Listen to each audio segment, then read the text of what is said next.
Skyrim, A Sorcerer's Tale by Rastislav. 471. Chapter 89.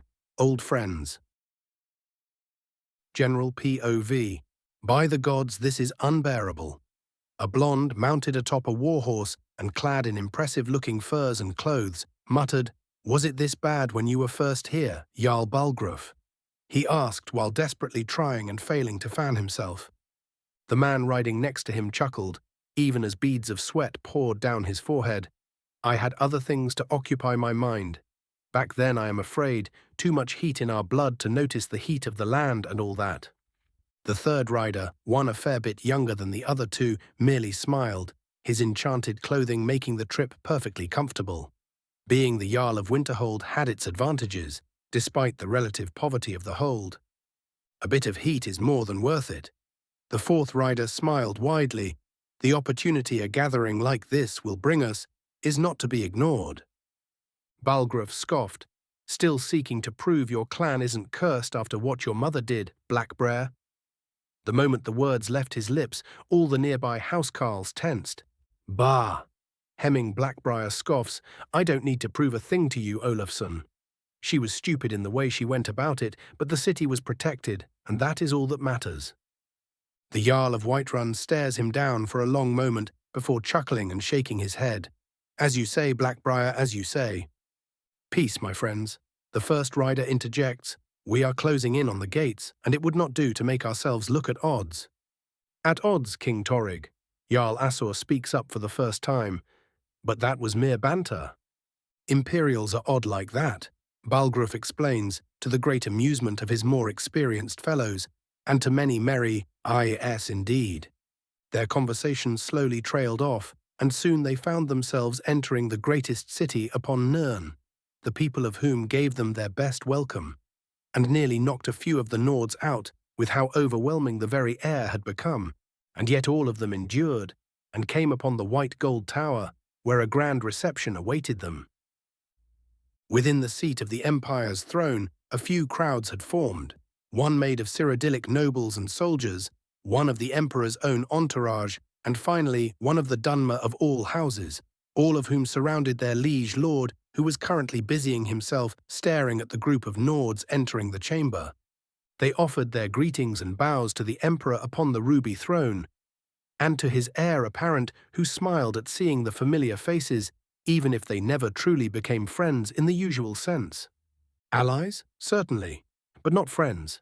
Still, the boisterous Nords were more than happy to offer their praise to their honored kinswoman, voicing quite loudly how they would eagerly crush any who would stand against her righteous assent.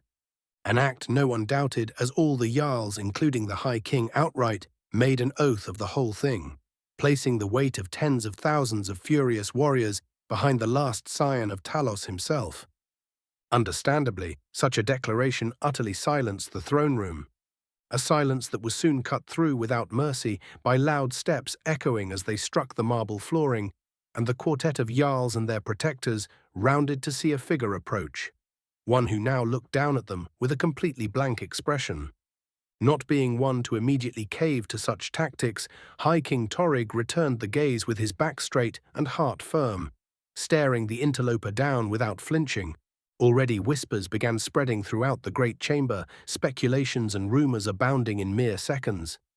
That was, of course, before both the High King and Hortator grinned and embraced each other as brothers, both of them laughing merrily and completely stumping the scheming nobles around them. Raven's point of view. Patting Torrig on the back one last time, I disentangle myself from him and look to the others.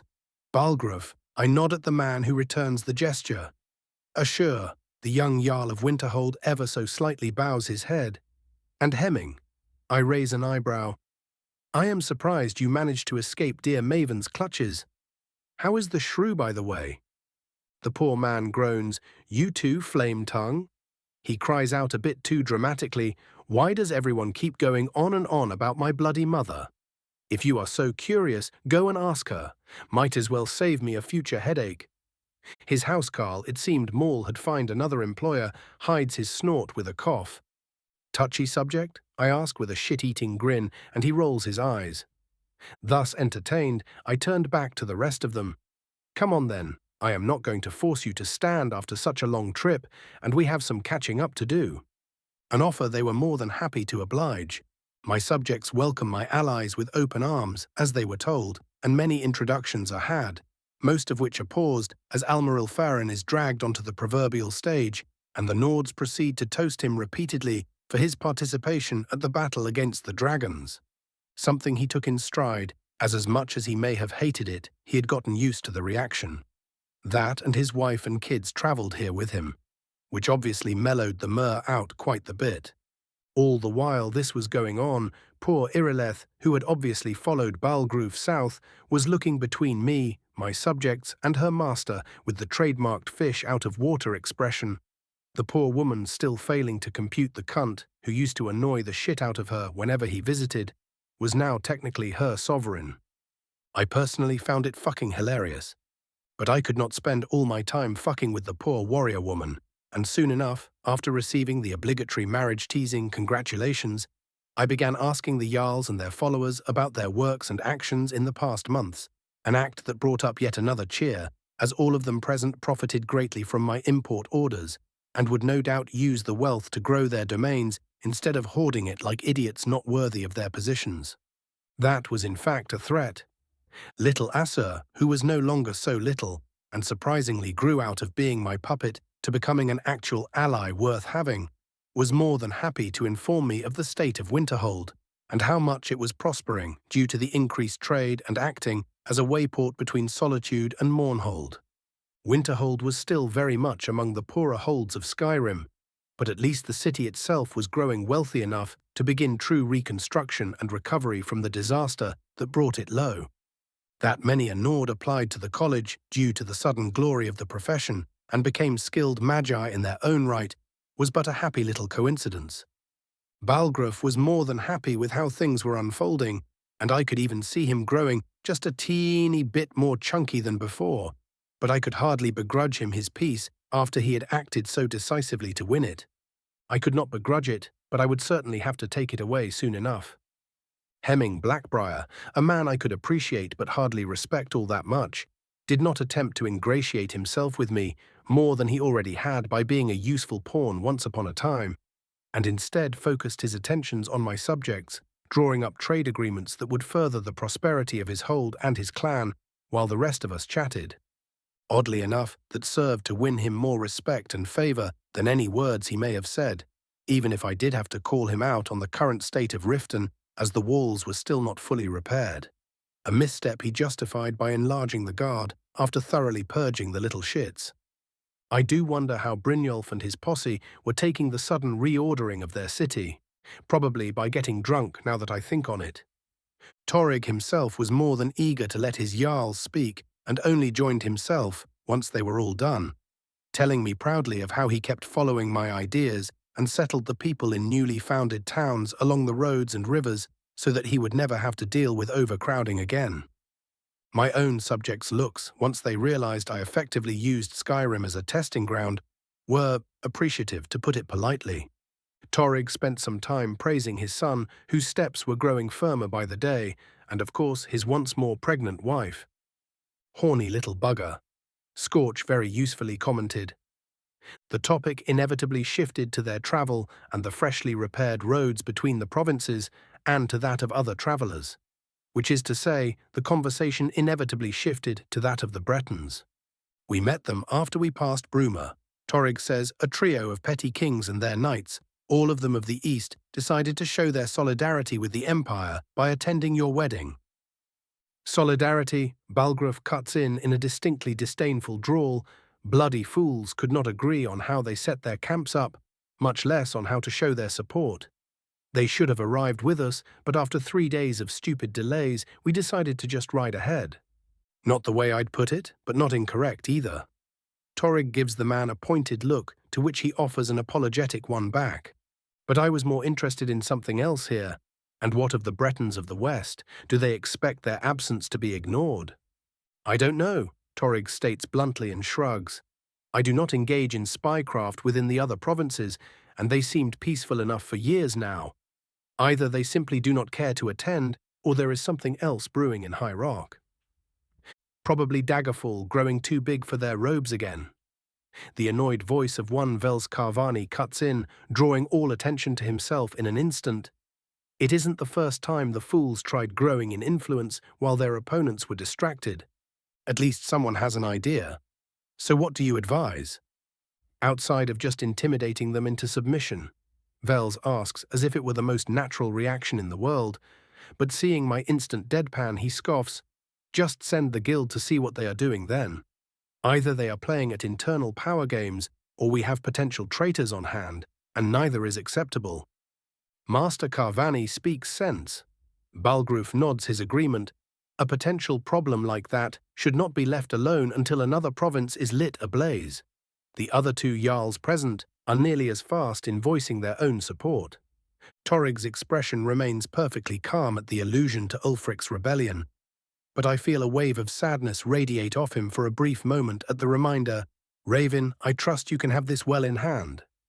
"Certainly," I smirk and clap my hands. "My subjects will begin gathering information post-haste. You will know the moment I find anything out." He does not even bother pretending to be surprised I had people listening in from the shadows, and merely raises his mug of mead in a salute. "I thank you for the peace of mind." The other Nords swiftly follow, and the conversation slowly drifts into topics of lesser consequence. The Breton delegation arrived 3 days later, or at least they would once the sun rose once more, if they did not spend yet another day hunting down another harmless tribe of beasts. Fucking Renaud. I shake my head. At least the madman may make things more interesting. I've heard a lot of shit about Breton nobles, but at this point I am unsure if it is caricature or truth. First things first, however. I frown and look away from the sprawling city, turning instead to the interior of my manor's balcony. Had your fill of slinking about yet? You do know I can sense you, right? The shadows just to the side of the door shift and expand, and in a near instant, they are replaced with the familiar figure of a dear guest.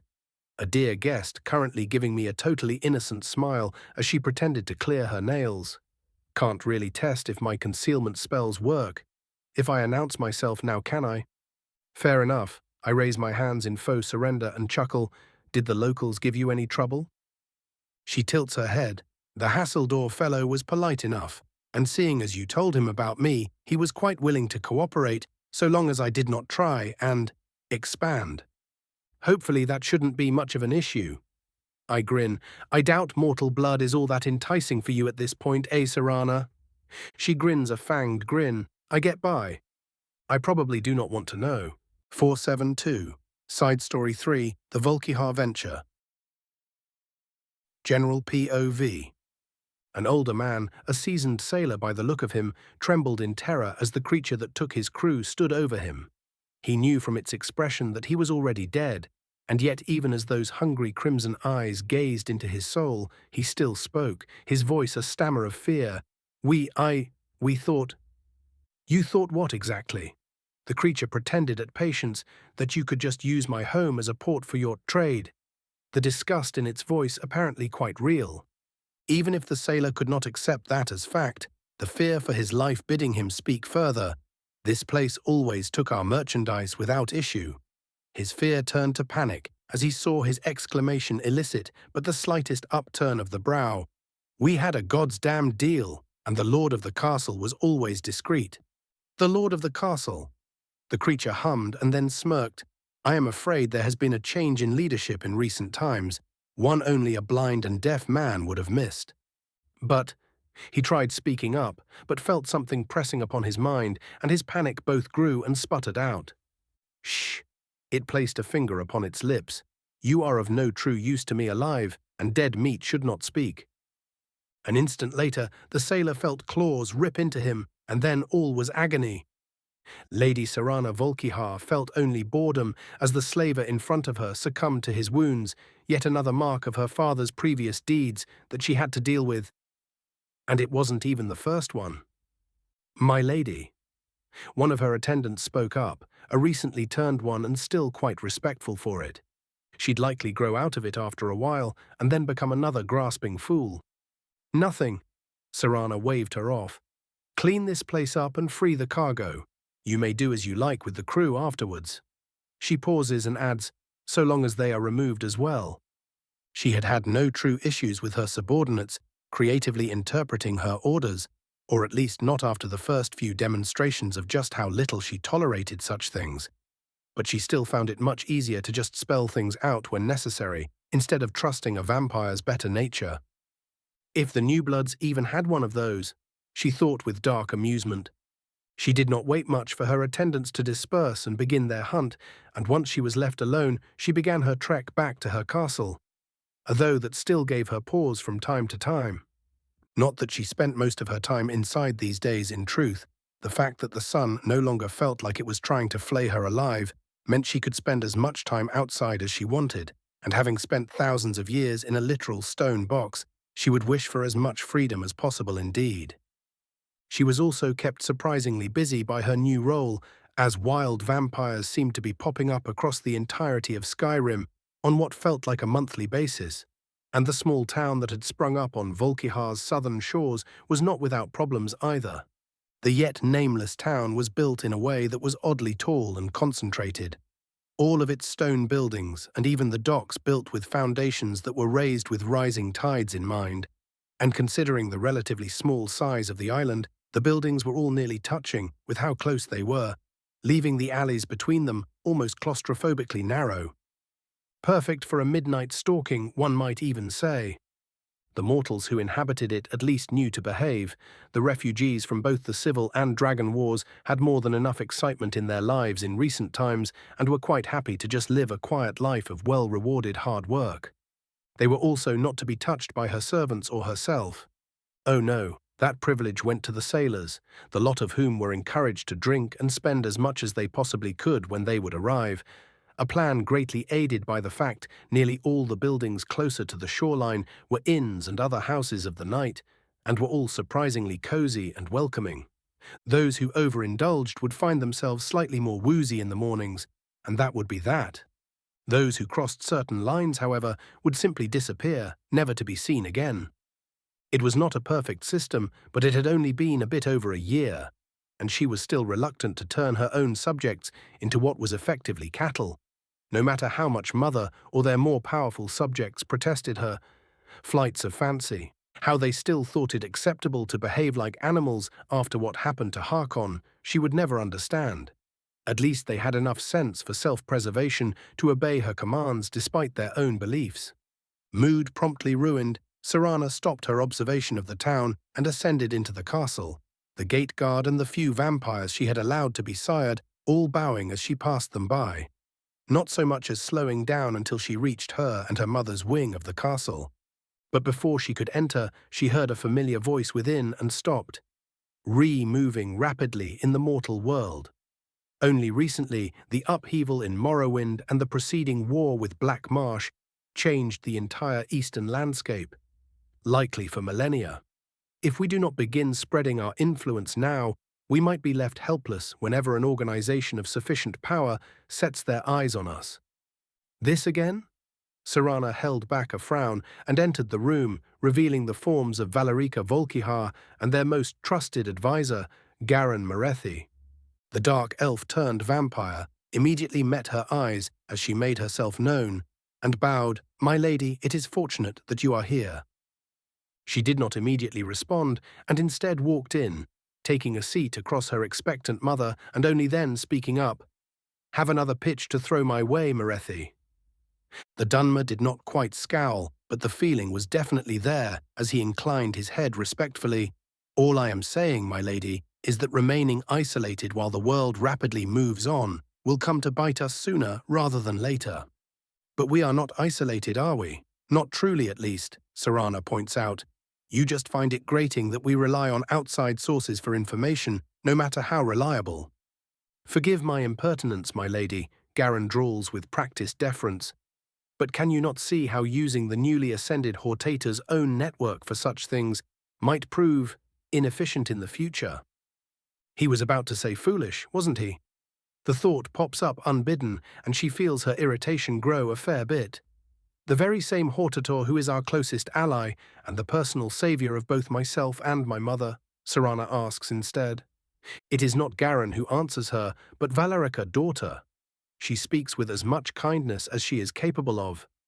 Close to none, that is, he may be our ally now, but such things may change over the centuries. Ensuring our own sources of information and other useful contacts is simply the natural thing to do. And how long will it take, truly, for our benefactor to be convinced by an ambitious servant to strike us down out of some misguided zeal? Garin catches on. Failing to prepare is preparing for failure, my lady. And it isn't like we are going to wash Skyrim in a sea of blood. We only need a few well-placed thralls, and that is it. Raven, convinced of something like that? Serana barely held back a derisive snort at the mere thought of it, and yet both her mother and advisor were speaking sense, even if the undertones of their words reeked of plans unmentioned. Very well, set up a few thralls in the ports for information, gathering purposes, and maybe insert a few into the trade routes. More money would not hurt. Her words elicited immediate looks of surprise, but Garin wasn't Harkon's bootlicker-in-chief for thousands of years for no reason, and immediately grasped the chance while it lasted and bowed. "I will see to it immediately, my lady." He offers a farewell to her mother and promptly marches out. Only when his steps turned distant and disappeared did she speak again. "You do know that I am gutting him the moment he steps out of line, right?" Her mother merely smiled at this. "He may seem ambitious, but I have never known Garin to be foolish. Merely trust him to want to ensure he can waste his days away without being disturbed by what he considers to be petty concerns. He is oddly diligent about such things." "I will let him play his games," Serana hums. "For now. Let us hope he amuses at least." Valerica smirks slightly before turning more serious. "A message arrived for you via portal, marked with the seal of Dagoth." "Oh?" Serana immediately perks up. "What is it?" Valerica held back a sigh as she thought of the arrogant elf, and instead produced the envelope, handing it to her daughter as she spoke. "A wedding invitation. Apparently, his previous apprentice, the Dragonborn, is of Septim blood, and decided to bind Morrowind to the Empire in the only way that would ensure their true loyalty." Serana paused for only a split second before taking the letter, more than long enough for her mother to catch on and give her a look of very mild pity. Oh, Serana was quite aware of why she suddenly felt conflicted, but she was not so foolish as to expect things to go the way of stories just because a small part of her wanted them to. And it was only a small part of her, to be certain. The much larger part of her was quite happy for her friend and quite eager to explore Cyrodiil now that she had an excuse. So much to see and hear. An entire new world outside of the cold harshness of Skyrim. She scanned the letter thoroughly and felt her eyebrows raising as she reached the end. "He already negotiated my presence with the Vampirum before sending this letter. They agreed not to make an issue of it, but only if I went alone." "How arrogant of them," Valerica nearly hisses, but calms down just as swiftly. "The insolence of these thin-blooded fools never ceases to astound me." "They are quite territorial, as are we." Serana shrugs. "Besides, it is an excellent opportunity to make proper contact with them, since I doubt Harkon ever bothered with it. It should solve the very same issue you spoke of earlier, or at least set us on that path." Instead of the expected approval, Valerica chuckles. "There is no need to convince me, daughter." Serana instantly felt like a chastened child. And as if knowing it would make it worse, Valerica simply went on. "I know I cannot stop you from traveling south. All I want from you is a promise you will be careful and that you will return to me whole." Despite the embarrassment, Serana smiled. "Of course, mother. But since you were so generous as to point it out." Valerica smirked, and Serana felt like she had made a rather large mistake. "Why don't we go over potential agreements with our southern friends?" Oh yes, she was regretting her words already. "And that is about it." She finished her quick retelling of the state of the castle while lazily swirling a beautifully decorated cup of wine. "Not nearly as interesting as your own past few months, no doubt." Raven chuckles. "Oh, I assure you, the explosive growth of an island town is plenty interesting in its own right. Why, if you can be bothered, you could raise a series of small islands and wave breakers with some competent alteration and work to turn it into a full-blown city in some centuries or even decades if you are shrewd about it." She cannot help but laugh at this. You certainly don't think small. Her friend merely quirks an eyebrow. Have you ever actually seen me think small in all the time you've known me? I don't know. She hums. Not even I quite expected you to reach for so much power so quickly. Why only a bit over a year ago you seemed so very disinterested in such things. Yeah. He grumbles after the slightest of frowns. But look at it from my perspective. I am already elbow deep in trying to preserve the world, that at this point me having an official position or not makes absolutely no difference, since I'd be working at it anyway. And ruling certainly gives you a chance to do it better and easier, she finishes for him. Exactly. He snaps his fingers and grins, ignoring the hidden implication. Well, that, and I am actually quite eager for my marriage, now that the hurdle of accepting the idea has been passed. He pauses and looks up wistfully. I was quite childish about the idea for the longest time, and it took me getting verbally smacked down to get myself into order. Serana was about to ask, but then just nodded. Your bird? My bird, Raven grinned. He may be an asshole, but he is part me, so he obviously has a bright thing to say from time to time. How very humble of you, she chuckles. Now your message mentioned something about an island to the east and growing problems there. Her smile turns considerably more bloodthirsty, something about more enemy dragons as well. Raven's expression quickly shifts into a mirror of her own. Oh, you will have more than enough dragons to nom on you, damn addict, but only if you follow my cunning plan. 473, Chapter 90, of Knights and Dervishes. Raven's point of view. My conversation with Serana stretched well into the morning, and as much as the two of us were perfectly willing to keep it going for hours longer, duty called, and I was summoned a mere hour after the sun rose to participate in greeting the Breton delegation. Before I left, I also made sure to order a few of my subjects to introduce my guest to the city so that she could explore it at her leisure. No reason to keep her in my manor when she was perfectly within her rights to be here after all. The white gold tower and its inhabitants were still blinking the sleep from their eyes when I arrived, and Minthara quite happily extricated herself from the imperial cenacle's grasp the moment she saw me. The vile woman tried trapping me within the same soft authority a few days back, but I would have none of it. My fashion and etiquette sense were perfectly fine without her constant badgering, thank you very much. And as funny as it was to watch Minthara suffer her attention, I would never consciously subject myself to the same. Suffering was for others, no matter the form. Scorch nodded sagely. My opinion was evidently shared, as Minthara practically skipped her way to me and gave me a quick hug that stank of desperation. Finally! She let out a hiss. I swear if I didn't know she had good intentions, I'd probably have snapped her neck by now.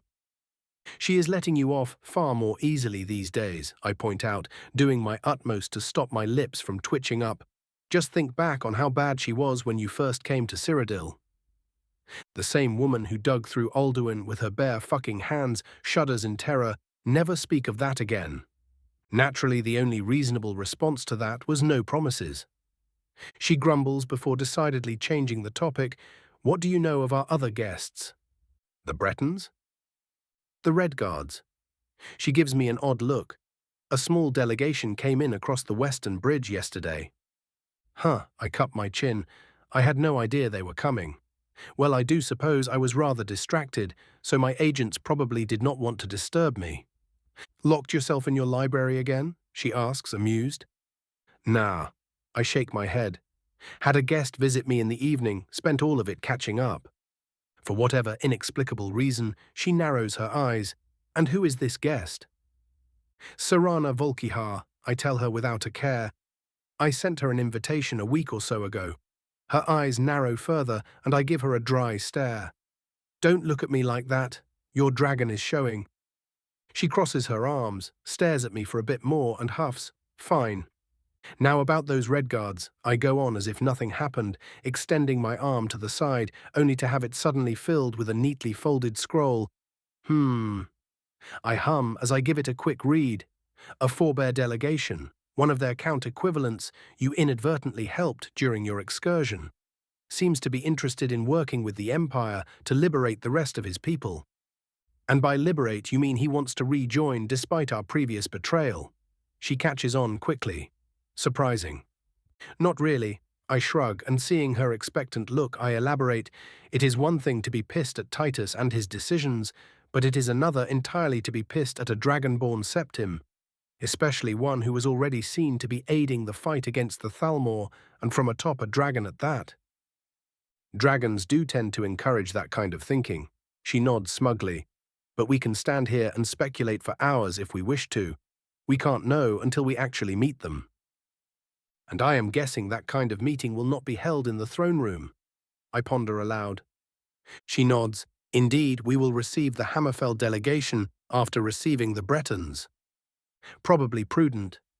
I nodded, and our conversation trailed off for a few minutes as we awaited our guests, who finally decided to show themselves with all the pomp the nobility of High Rock were known for.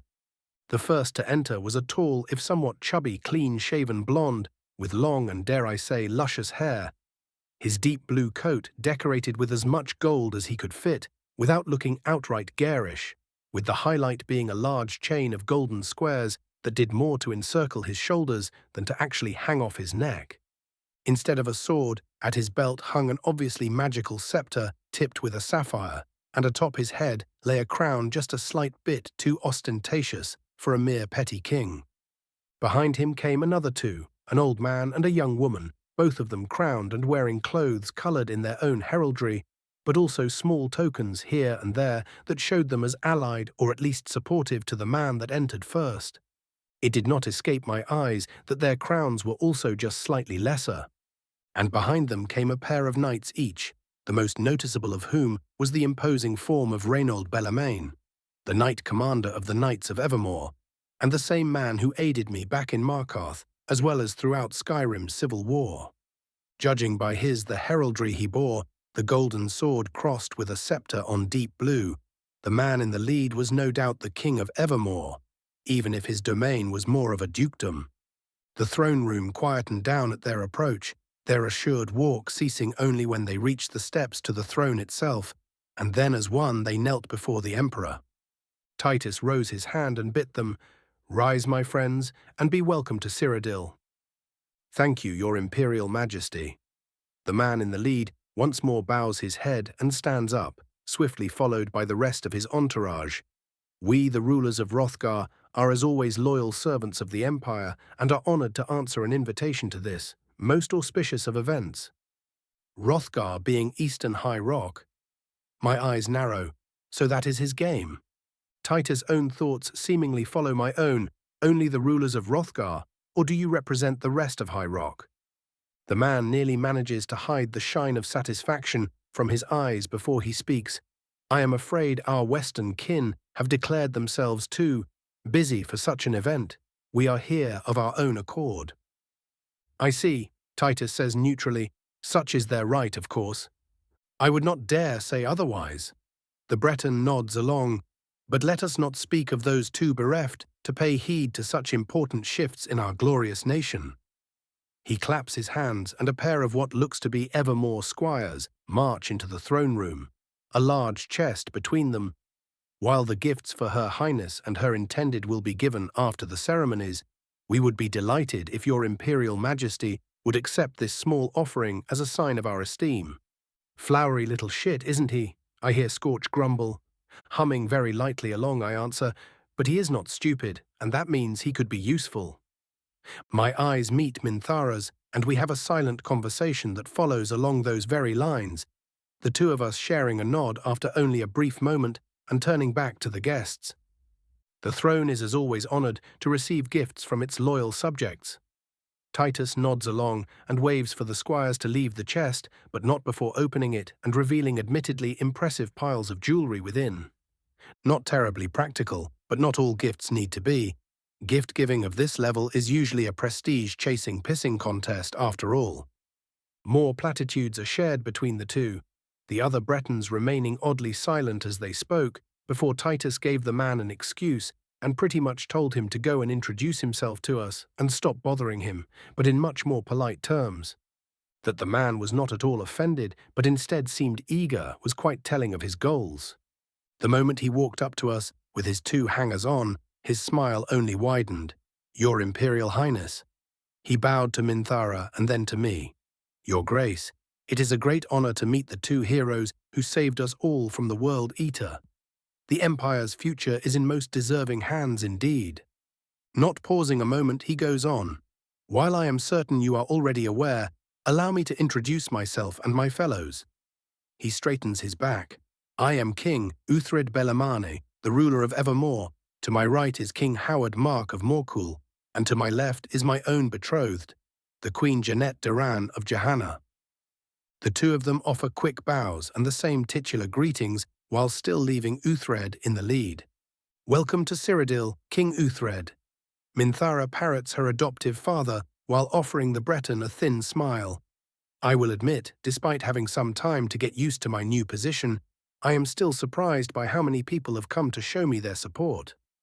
But of course, the truly loyal should march through all possible peril to show their devotion to the Septim name. He grins. And you shall find that we the Bretons of Hrothgar are devoted indeed. Awfully focused on that, aren't we? I speak up in a lazy drawl, why seeing the rulers of Morkul and Johanna deferring to the King of Evermore like this, one might imagine you to hold greater ambitions. He stills for a split second before once more smiling amiably, and I would understand such concerns, Hortator of Morrowind, but an elf of your caliber and position must understand the importance of unity and authority, especially in these trying times. You are not wrong, I hum, and yet you represent but a quarter of High Rock, something that promises less unity and more strife, akin to that caused by Ulfric Stormcloak. I lean in. I trust none such foolishness awaits us in the future. He takes another moment to collect himself, while also giving Minthara a quick glance and finding her just as interested in his answer. He lowers his tone and speaks, as unfortunate as the facts are, our Western brethren have begun feeling disconnected from the central authority of the Empire, a feeling we shared before my cousin's trip to Skyrim. He points an open hand at Renaud, who grins and salutes. The King of Wayrest also participated with his forces, did he not? I press him. True, he did, Uthred admits easily enough, but he was not happy with what little honor was directed his way for his meager support. The coastal raids from Hammerfell plaguing Stormhaven, southern High Rock, are certainly not helping in that. The north is not much better, King Howard Mark interjects gruffly. The orcs in Rivenspire, northern High Rock, have grown bold, and the King of Shornhelm has failed to contain them, no doubt blaming the Empire for the complete lack of legion presence to aid him. And Glenumbra, western High Rock, is as disinterested with the rest of the world as always, Uthred adds, too stuck within their own petty squabbles, despite the fact the King of Daggerfall still calls himself the High King. And you are different how? Minthara asks. Besides being the closest to the Empire and not being plagued by the self-same issues you listed, you seem awfully certain of your position, both the one you stated and the one you are pretending you did not.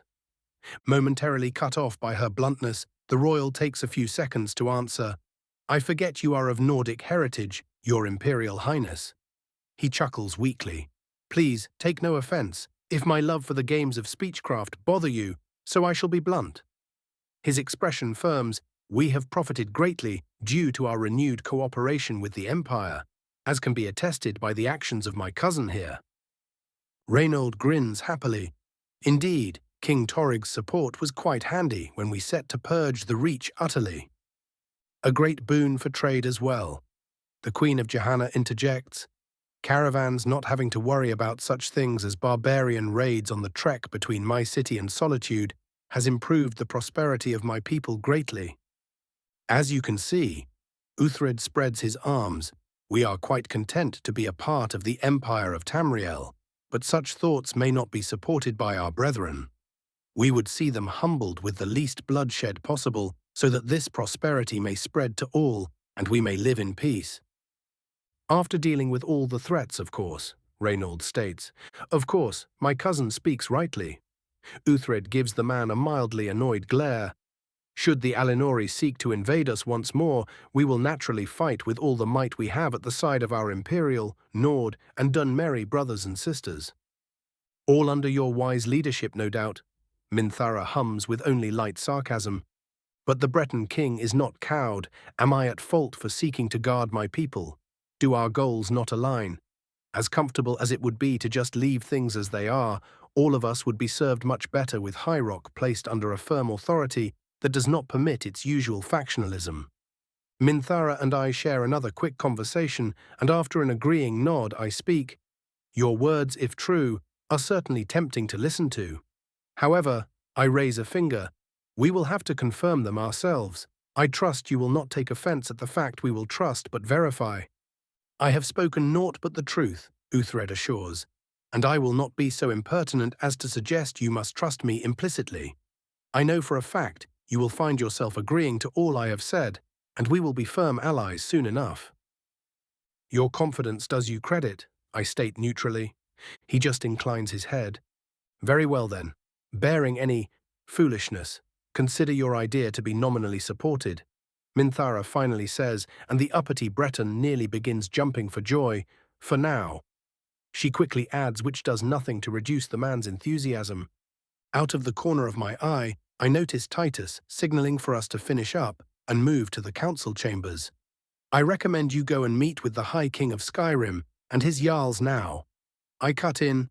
Unfortunately, we have other duties for the day. But of course, Uthred inclines his head. I would not dare take more of your time. His cousin, on the other hand, nearly vibrates in place as he gives me a pleading look. Feeling just a touch exasperated, I sigh, yes, Reynold, I will visit later, and we can have another bout if you wish. The Knight Commander grins. I will be waiting. His cousin seems pleasantly surprised by this and happily invites me to visit. Thankfully, he does it promptly enough that we leave the throne room sometime today. We shuffle into the council chambers, taking our seats to Titus' right as we waited for the guests to arrive, though not without Minthara complaining about Uthred being an exhausting little shit to talk to. Even if we agreed he would be useful as a stick to beat the rest of High Rock with over the head. He would have to be incredibly fucking foolish to talk the kind of shit he spouted to us without being certain of it. And having a High King that was much closer to the heart of our power would inevitably be more useful than the going by the rumors decadent kings of Daggerfall. Yet another kingdom and people whose politics we would have to deal with. Honestly, I might just hoist all of it on Uthred, just so I didn't have to deal with it. 3 kingdoms was more than enough for me, at least for a few years. Any further lamentations of mine were interrupted as the Penitus Oculatus opened the double doors and let in a group of 6, all of them of Redguard heritage and clad in armored nomadic clothing mixed in with light to medium armor. What clothes were not colored in simple browns was instead dyed with red and yellow, akin to that of the Empire but not quite the same, and most of the Redguards carried scarves with the emblem of 3 crossed swords tied by a knot. The symbol of the so-called Forebears, the cosmopolitan imperial-aligned nomad faction of Hammerfell.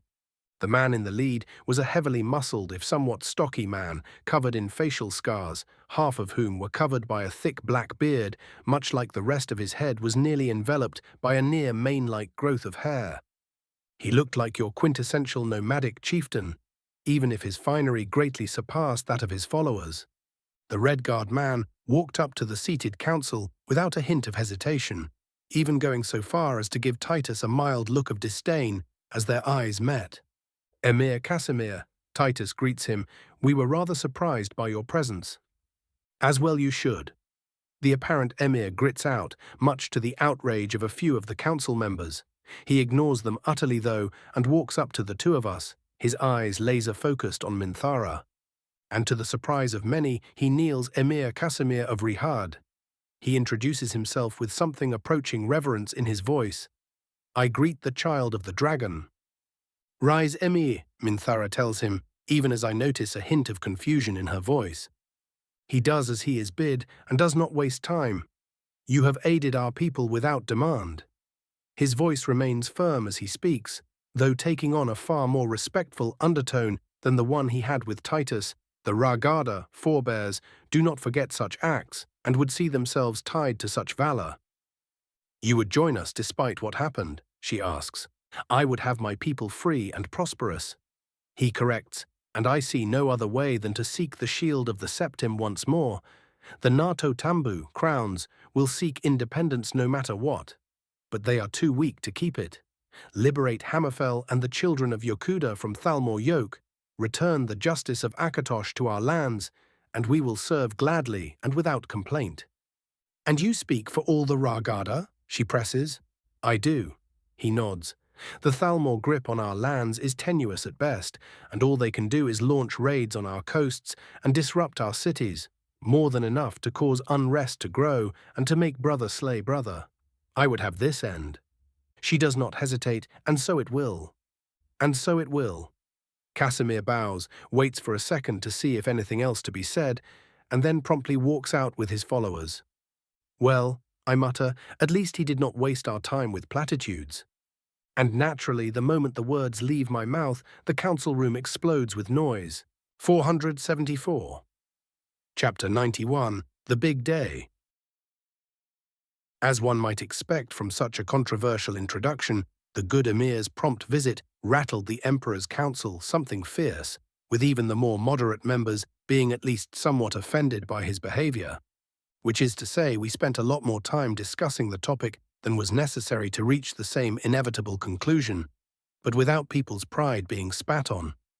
Far later than was planned, Minthara and I left the council chamber behind, with Valenicus still pouting, Duculus looking like he had swallowed a particularly vile lemon, and Titus admirably managing to hide the guilt he felt for his past actions and decisions. Guilt, but not regret. None was quite so dumb as to propose forsaking a free foothold in Hammerfell, though, and in the end, that was all that mattered. One quick teleport later, fuck your wards in particular, we appeared within the core of my manor and came upon the scene of a Kulakan radiating his utmost boredom as he watched one of the figures seated within the dining room lazily poking the other figure's shoulder. The instant we appeared, though, the aggressor's eyes lit up, while the victim let out a sigh of relief. "Raven." Serana smiled. "I think I broke your man here." Giving Davos a pitying look, I turned back to the vampire. "Nah, he just got used to it." Boss Davos sighs, with the utmost respect. "Why the fuck did I have to babysit this one?" I blink, but you didn't. He stills utterly before ever so slowly turning to the vampire, whose smile was so sunny it could be called beatific. The elf's arm twitched to his belt dagger repeatedly before he just let out a long, tired sigh and stood up. "I am going to sleep now. Wake me up never."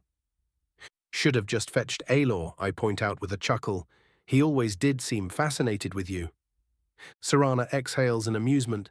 "Exactly why I did not do that." She shakes her head. "The boy is cute, but still very much a boy." Fair enough. Before she could continue playing along, Minthara interrupts with a mildly annoyed mutter, "She is staying here." Not that either of us could miss it. "Why wouldn't she be?" I ask, unconcerned. Instead of being insulted by this, Serana merely smirks. "Of course I am staying here. How else am I to steal the groom right from under you?" "Ha ha ha," Minthara deadpans, even as I feel her competitiveness spike. "Very funny." Serana nods smugly while quoting the wisest man in existence, the height of wit indeed. It was then that foolishness struck me, or was it boredom? And I spoke, "Come now, ladies, no need for such hostility." And I felt two gazes zero in on me with such intensity that I was almost uncomfortable. Then they proceeded to throw jabs at each other for a whole arse hour, while I was forced to sit and watch. Jokes on them, this shit was funny as all hell. Quite surprisingly, or the exact opposite, I am frankly unsure, Serana and Minthara ended up hitting it off, once the dreaded dragon overlady realized her territory wasn't in fact being threatened by the greater vampire's presence. "Oh, certainly," Serana continued poking at her, but it was all in good humor, and I knew Minthara's reactions were far too adorable not to. Their newfound friendship, or at least amiability if one were to be conservative, likely came from the simple fact that Serana was one of the rare people Minthara couldn't just crush out of hand, and was thus categorized as an actual person in her lizard brain instead of just another mortal that she had to deal with. She didn't actually think of people that way, and when she did, she found it mildly disturbing, much as she told me herself. But it was one thing to have to corral your immortal time-spirit-induced arrogance into dealing with people, and another thing entirely to have it accept someone as worthy enough of your time. The two spent a fair bit of time together, mostly with Minthara showing Sarana around the Imperial City and beyond when her schedule permitted, which of course gave those in the know a massive headache about such a powerful creature, one thoroughly allied to myself at that, was frolicking about in the center of their power without anyone being able to do a thing. Cope and seethe, you fucking irritants. That the members of the Vampirum other than Hasseldor were panicking at the sight of a Vulkihar slowly worming her way into being a confidant of the future Empress was just icing on the cake for me. Even with Harkon dead, and likely because of how he died, the Vulkihar name was fucking terrifying to other vampires. While all this was happening, I did make a point of visiting the delegations of the other provinces. The connections were too valuable to ignore, and if they were hostile to me at least, I'd get an idea of just how and why that was the case.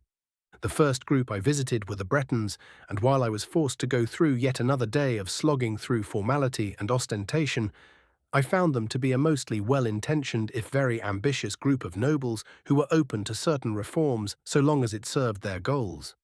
Which, when coming from a Breton, may as well have been heresy incarnate. When combined with their constant flattery and flowery speech, I was tempted to start doubting them out of hand. But after spending far too much time paranoidly scanning their intentions, and in some cases their surface thoughts, I found out my initial doubts were almost ridiculously off-point. They were all fucking terrified of me and were doing their utmost to not offend me in any way, shape or form. Apparently rumors of my actions in Black Marsh had spread, and as rumors always do, they grew more overblown with each retelling, effectively painting me as a Daedra descended to those too distant to get a proper full picture of it all. The whole reform idea was literally just an attempt at appeasing me because of what I was doing in Morrowind. And thus, to make a long story slightly less long, the Masters of Hrothgar would be very useful tools for my future plans, even if I would still have them all watched on principle. The only exception were Reynold and his band of warriors, who were far more interested in another bout with me over all the politicking. Something I indulged and something that earned me a fair bit of frustration as I realized the man was still better at pure swordsmanship than I was. Arrogant frustration, to be entirely honest with myself, but frustration nonetheless. My visit to the Redguards was both far shorter and less ostentatious. Emir Casimir welcomed me in a distinctly ritualized fashion, something I reciprocated as best I could with Dunmeri customs, and we shared a meal of some traditional Hammerfell spicy food. Though I must admit, I do not understand why they all looked so terrified when I properly spiced my curry equivalent. It was only a few spoons of the stuff. Their astonishment and sudden looks of respect aside, our discussions were kept short and to the point. We shared the main points of the future alliance and potential cooperation between the Dunmer and Rhaegarda specifically, something I was more than happy to facilitate by throwing Regnild and Eldor at the problem. The two money goblins were thick as thieves by now and fell upon the task with gusto. All in all, I left the Redguards feeling rather satisfied, and with a newfound appreciation for their honesty and forthrightness. They were almost like Nords in that sense. And speaking of my most appreciable of snow dwellers, the vast majority of my visit to the Nord camp was spent carousing with the rowdy bunch, singing, drinking, and retelling great deeds throughout most of the day, only to vaguely imply some kind of further cooperation and have it agreed upon near instantly, so we could all go back to the more important issues of more drinking. The chaos in tandem with my personal projects and political meetings did a great job at distracting me as the days began blurring into each other, and before I knew it, my month-long break came to an end and the day of the marriage ceremony had arrived. Just in time for me to put down my brush. General POV. The temple district of the Imperial City was filled up to near bursting with people as the midday sun approached its zenith. The hundreds upon hundreds of legionaries barely managing to keep order as the excitement in the air grew near palpable. A line split the sea of bodies, and when the time came, many a horse-drawn carriage, each more elaborately decorated than the last, left the center of the city in a neat line, and toward the Temple of the One, a relic of ancient days, now serving in the honor of the Nine instead. Within the great edifice to the gods awaited the archpriest himself, garbed in immaculate robes inscribed with symbols of all 9 divines, and accompanied by a priest of Mara and his own newly named apprentice, a humble deacon of Zenithar. All around them were arranged nobles and worthies from all 4 remaining provinces, each man or elf looking to represent the greatest of their culture and homeland, as they all clad themselves in clothes more opulent and elaborate than could be seen near anywhere else in the world. But none came close to the bride and groom, whom both looked resplendent indeed. The hortator of Morrowind's tall form was covered in clothes of a style hitherto unseen in Tamriel, their design seeming nearly banal in its composition of pants, vest, and shirt, if not for the obvious enchantments covering them and making them look like a mesmerizing mix of smoke and ash, interrupted only by elaborate cursive lines of Dunmerry runes in the colours of his house. On the other end of the chamber stood the crown princess, and the last scion of the Septim dynasty, and her husband-to-be was more than happy to admit she had him thoroughly beat in the looks department, as the elegant blue dress decorated with reds and golds she wore made her look utterly mesmerizing to his eyes. How she maintained her feminine beauty while also being a warrior was a mystery most likely wrought by divine hands, he surmised. The proverbial clock struck 12, and the archpriest of the 9 began going through a prayer for all the divines, a ritual deserved for ceremonies relating to the imperial family that sought a blessing from them all. Only once he recited odes to the other 8 did he face the bride and groom, bid them approach, and spoke the prayer to Mara, the divine in charge of marriage. It was Mara that first gave birth to all of creation and pledged to watch over us as her children. It is from her love of us that we first learned to love one another. It is from this love that we learn that a life lived alone is no life at all. We gather here today, under Mara's loving gaze, to bear witness to the union of 2 souls in eternal companionship. May they journey forth together in this life and the next, in prosperity and poverty, and in joy and hardship. Do you agree to be bound together, in love, now and forever? The 2 faced each other before speaking with near-perfect synchronicity, "I do, now and forever." The archpriest nodded solemnly and declared, his voice inured with a weight it had never carried before, "Under the authority of Mara, the divine of love, and in the name of all the divines, I declare this couple to be wed. May their union be eternal, and bring prosperity and peace to all." All 9 altars behind him shone with divine light that then leapt up to the windows above and illuminated the great temple with what could only be a direct sign of approval from the patrons of the empire. Herr Yolfer felt short of breath at the wondrous sight he had been gifted with, but he still held on to enough of his wits to finish his duty as he bowed before the 2. "You may now declare your union with a kiss." And so they did, with impressive enthusiasm, and the entire empire rejoiced. Raven's point of view. We were practically dragged back into the white gold tower by our followers, the thousands of people standing to the sides of our path, passing by in a blur as their cheers nearly deafened us. Not that either of us cared, as we were quite focused on other things. Minthara's contented smile made her look downright radiant, and even if once upon a time I went through a similar experience, I found myself feeling impacted by it all over again.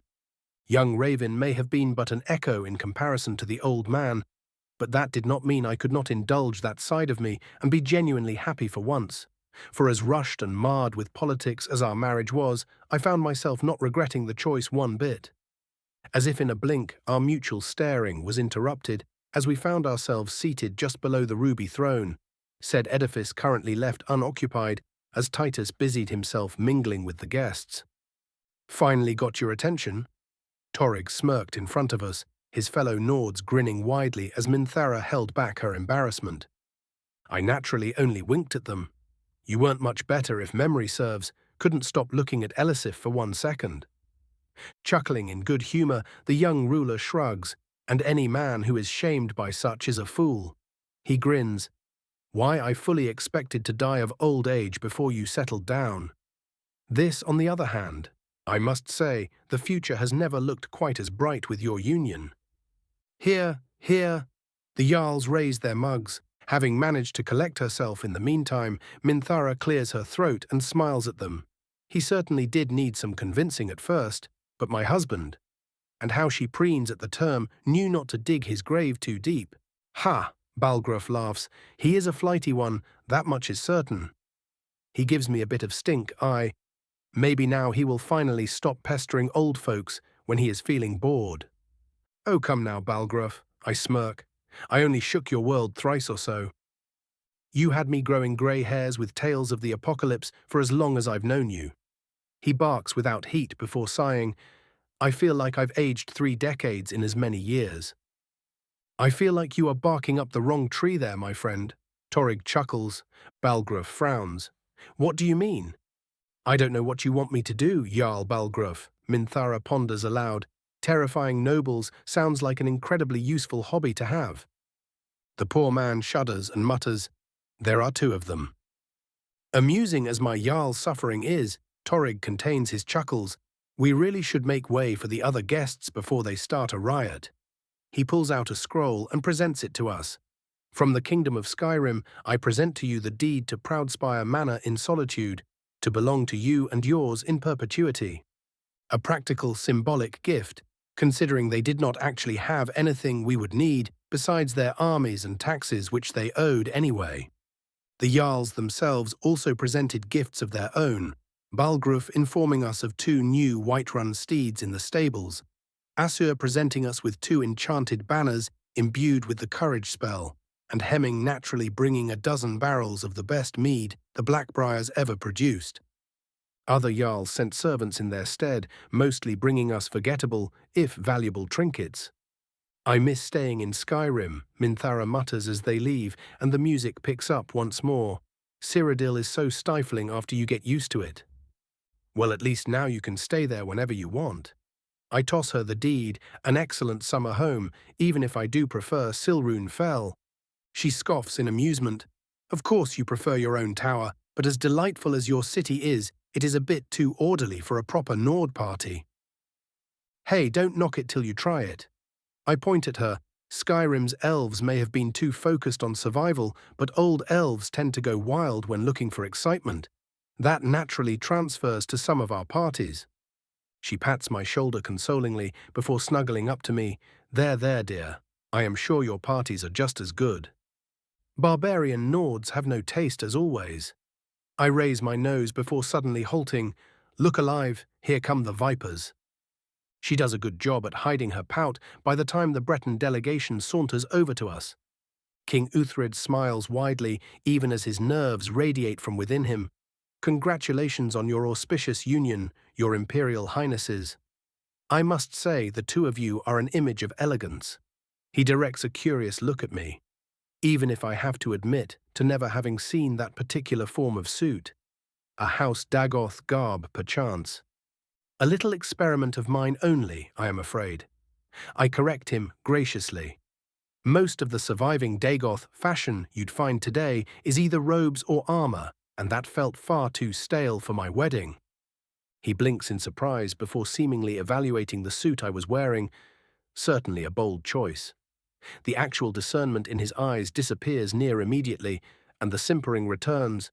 But where are my manners? Allow me to present to you the gifts we have brought.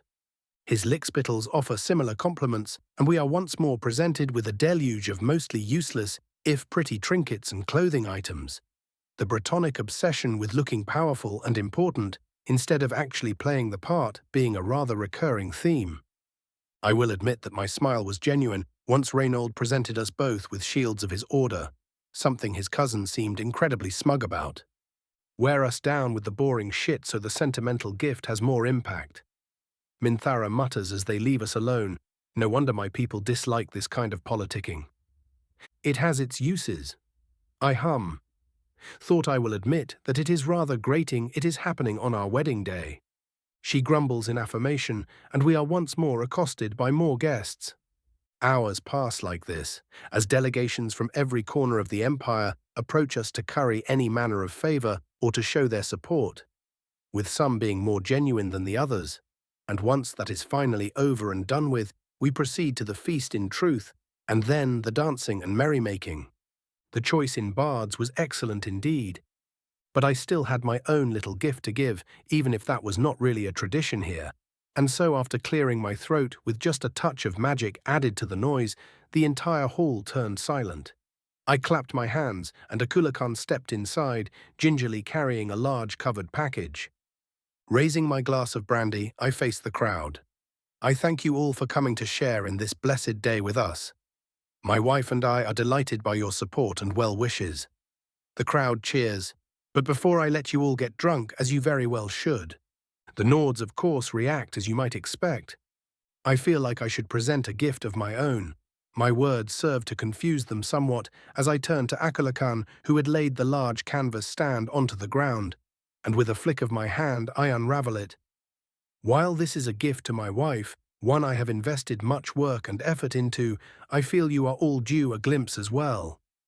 And with a snap of my fingers, the seemingly black canvas begins to shift, and soon the image of a large bridge of whalebone connecting a landmass to a great mead hall reveals itself.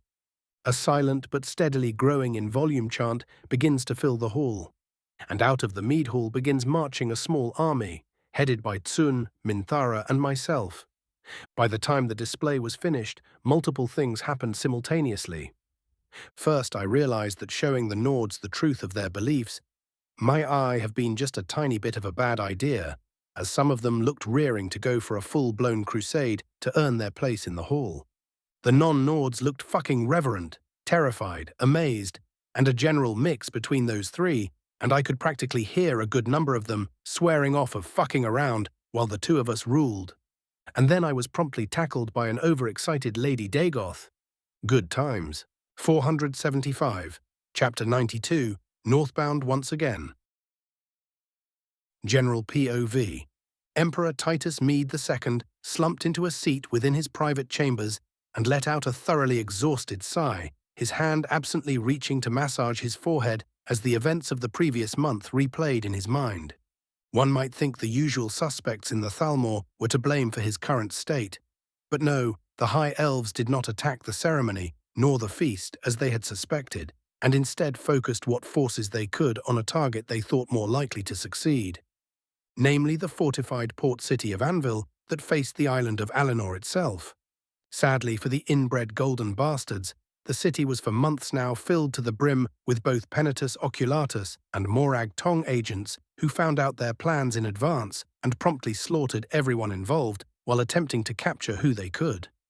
The Ultima agents ended their lives the moment they were captured, but the operation was still considered a complete success for the Empire. No, Titus's growing headache was ironically the result of the very wedding he knew would bring his plans closer to fruition. The wedding was, as one might expect, a roaring success both with the nobility and the masses. Both the feast itself and the gifts were the most impressive Titus himself had ever seen, especially when Raven revealed his own gift to his new wife, a painting that both moved and perfectly, or so he said, displayed the fateful battle in Sovngarde. To say the Nords were excitement would be an understatement, even if the sight of Ulfric's Stormcloak did make things a bit awkward for some of them, especially his young son. In fact, the entire feast seemed to cease for a full hour as the guests marveled at the sight straight out of a northern saga, which is exactly where Titus's headache started, not for anything that happened, but simply due to the compounding of months of worry finally reaching a boiling point.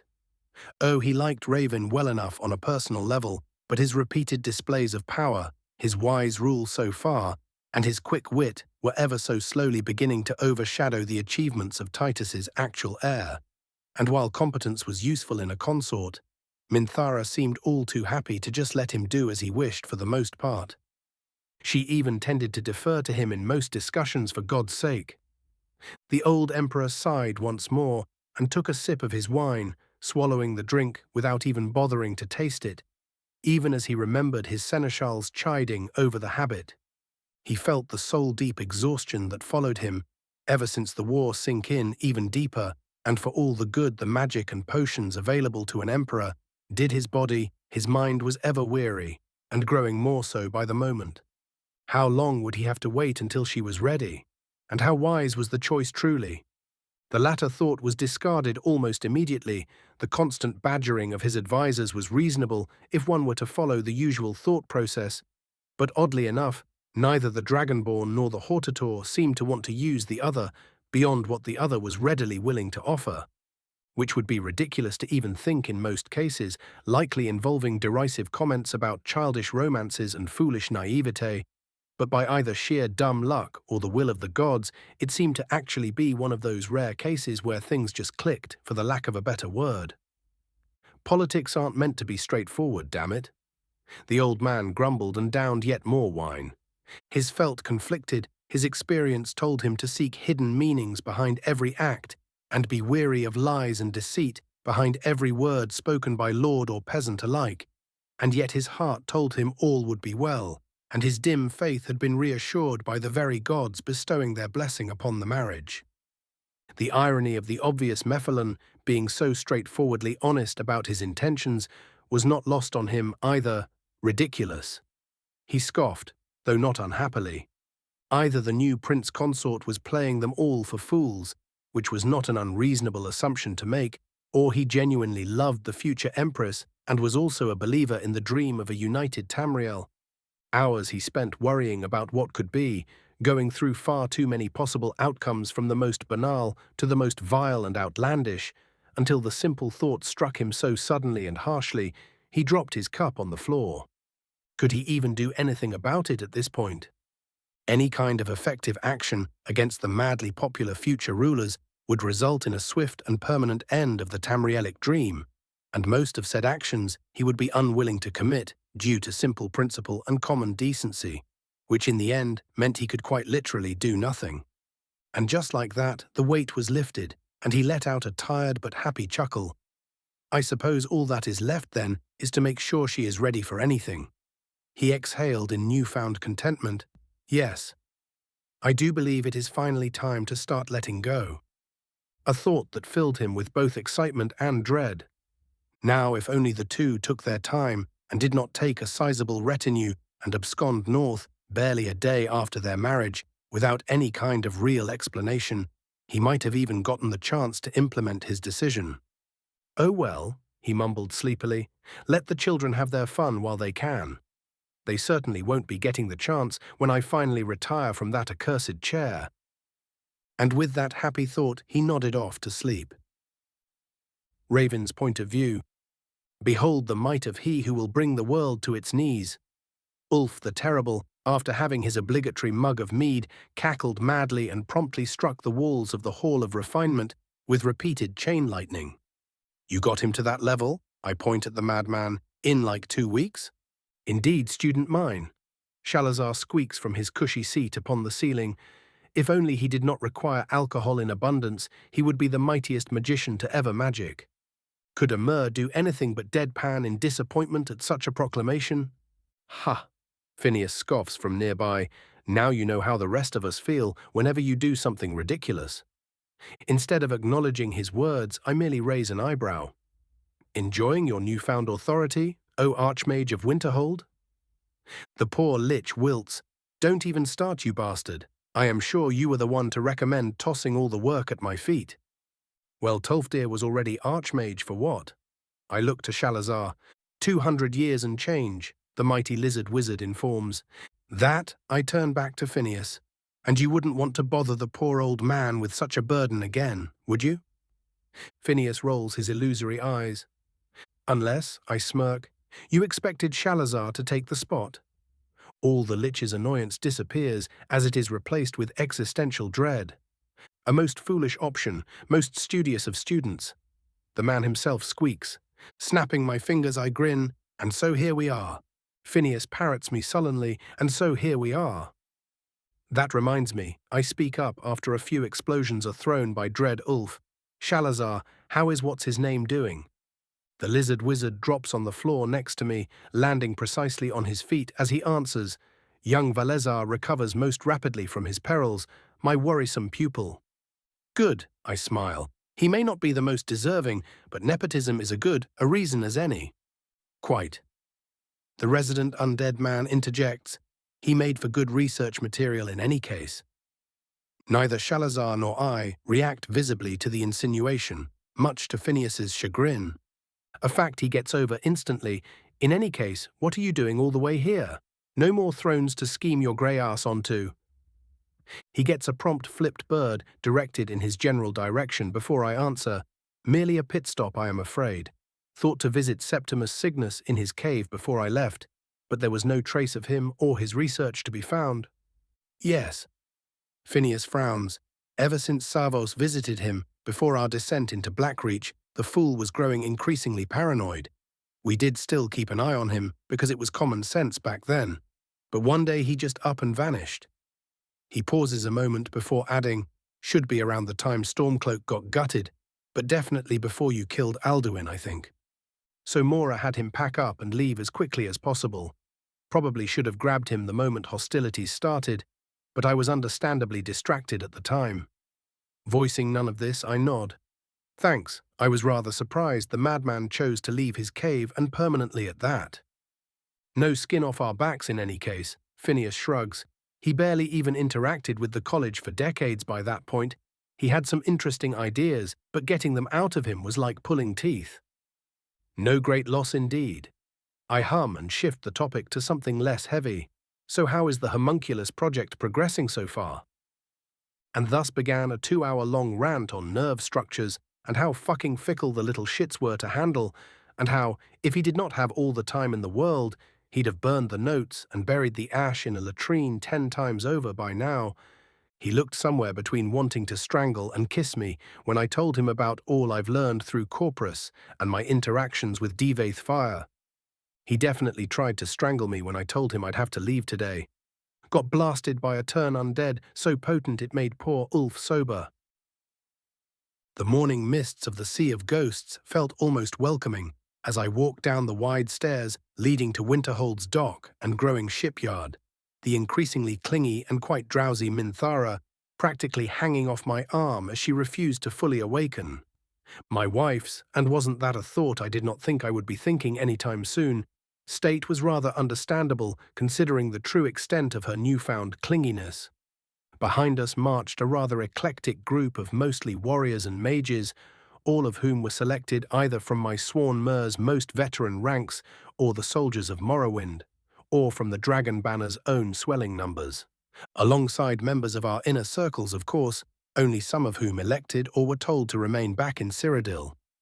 "Why do you look so peppy this early?" Minthara mutters with narrowed eyes. "We are just going to grab a ship, and it won't be the first time." "Ah, but that, my dear, is where you are wrong." I poke her cheek, for we will not merely be travelling to Solstheim, but travelling in style.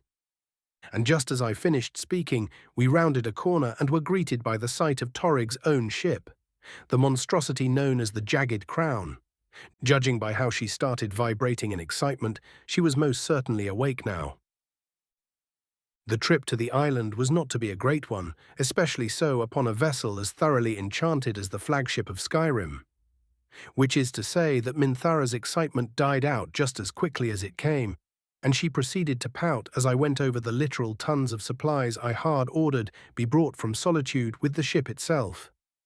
The captain and his crew were accommodating and professional, and only some of the newer Dragon Banner recruits turned rowdy before they were thoroughly shown the error of their ways by way of rapid smackdown by bored Dragoness.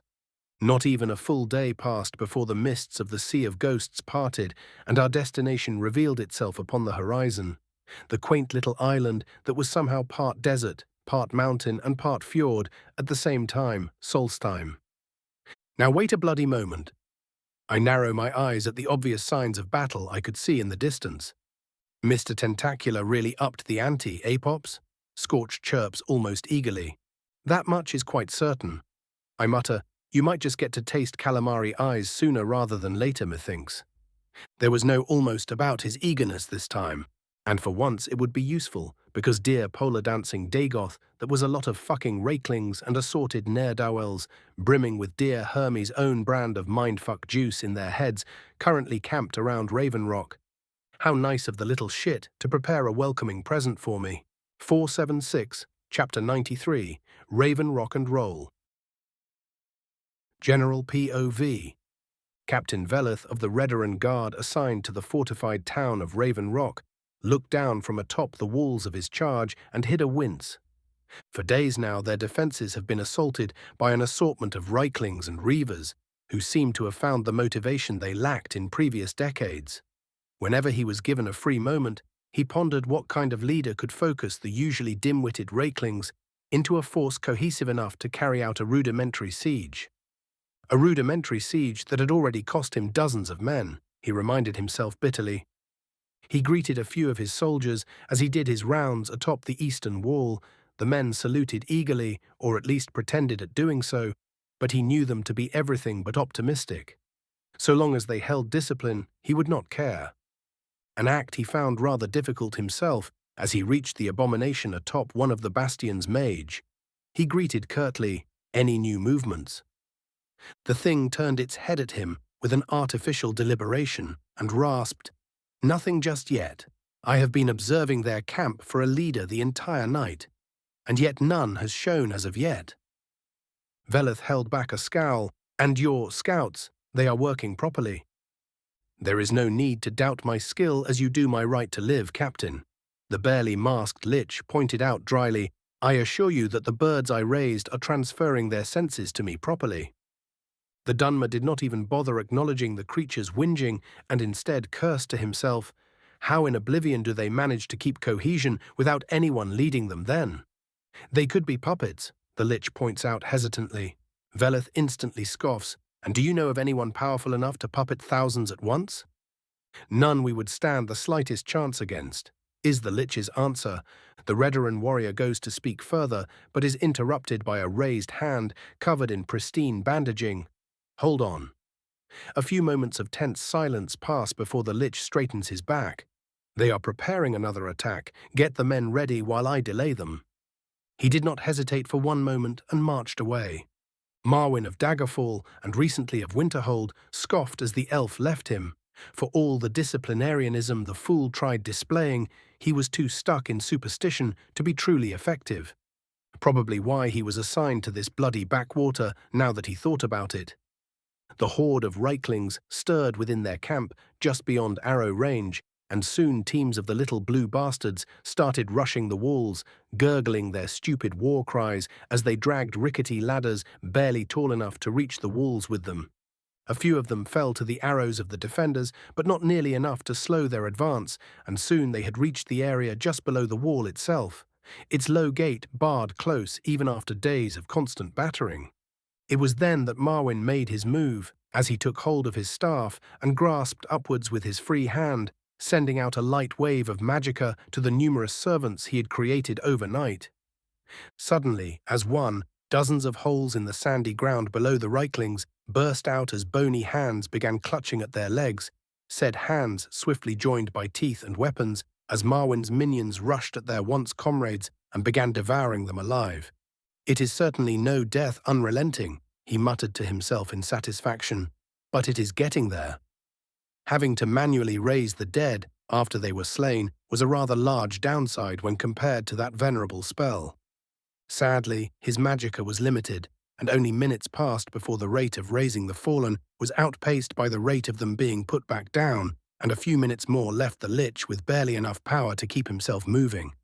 More than enough time for the garrison and militia to scramble to their positions and begin lobbing all manner of projectiles at the blue goblin horde, despite him cursing himself for his constant weakness. But he did not reach for his limited potions, and instead merely observed the battle as it went, providing some minor healing whenever someone was critically struck by a javelin, but otherwise staying out of it. Sadly for his plans of sitting things out, however, the Reiklings elected to play dirty and merely sent larger and larger waves forward, slowly beginning to overwhelm those positions already weakened by the previous attacks. The Redoran Guard were good, but their bone mold armor still had weak spots, and the mad little buggers were more than willing to pay the price in bodies to slay them. Cursing internally as he saw an elf take a spear to the face, Marwyn chugged down a magicka potion and prepared to cast destruction magic to free some of the space up. He was not too efficient with that particular school, but conjuration would not help him here, even with his staff's enchantments being tailored towards it. Before he could strike, however, he heard the distinct sound of a very large crossbow loosing its bolt to his distant right, and only a short moment later he saw a line of red gorge itself into the enemy ranks, spraying blood everywhere as what looked to be a rather large scorpion bolt dug into the blue freaks without mercy. That was but the first of a volley, as he soon found out. And whatever spell he suspected his besiegers were under would not hold under something as terrifying as artillery fire. and they would soon have to make a decision. They would either press the attack to overwhelm them before the reinforcements could disembark, or pull back and reassess the situation. A few tense moments passed before the surge of enemies ceased, and they began their orderly retreat. And yet all Marwyn could feel was not the elation of victory, but gnawing doubt as he lacked the air in his lungs to sigh in relief. "Mage," Captain Veleth called to him, "there is a ship closing in on Raven Rock. It carries Skyrim banners." "Reinforcements, then?" Marwyn asked. "We do not know yet." The captain answered simply. They reached the seaward tower and came upon the sight of a behemoth of a vessel currently dislodging multiple rowboats, even as it itself approached the port, rowboats filled with people in full battle armor. But Marwyn was not dismayed by this fact, and instead found himself forcing his mouth into a smirk. "It would appear we are quite saved, good captain, for that is King Torrig's own flagship." The Dunmer looked just about ready to collapse in relief, even as he gave Marwyn a calculative look. Not liking the gleam in the fucker's eyes, Marwyn decided to distract him. "Fetch your first counselor, then. Best welcome the guests who saved your hides properly." He himself was, after all, never in any danger. Raven's point of view. From my perch in atop the bow of a rowboat, I saw the city nearly descend into panic on our approach. The poor bunch no doubt thinking this was another attack before they took a second to actually look at the banners flying atop the damn ship we came on. The moment we approached what looked to be the main pier, I hopped off the boat and nearly regretted it as a Kulakan followed after me, causing the wood to creak ominously under us for a short moment. Nearly shaming ourselves aside, we were swiftly greeted by a troop of some dozen bone-mold-clad soldiers escorting a duo of official-looking Dunmer and a hooded figure that was so obviously undead it was insulting. At least he didn't let himself go to the point of wearing tattered robes. That shit was so cliché I may have made him taste the sun if he did. "Who are you, Outlander?" A finely dressed Dunmer with the dreaded mix of receding hairline and long hair called out suspiciously, "What is your purpose in Raven Rock? Spee." Before he could demand I speak, his obvious superior stopped him, by damn right nearly shoving his hand in his mouth, a rather prudent action as he actually took a moment to observe the banner my bodyguard was carrying on his glaive.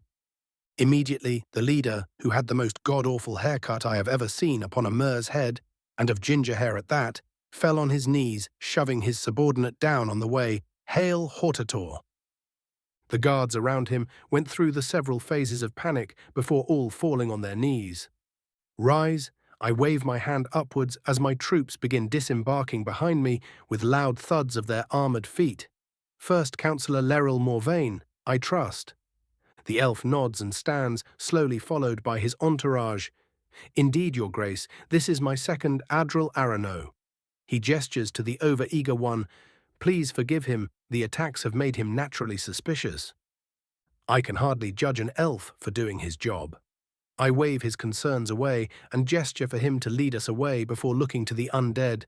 "Marwyn, having fun, I hope?" The Lich chuckles, though I feel no emotion from it. "Certainly not as much as you, Raven.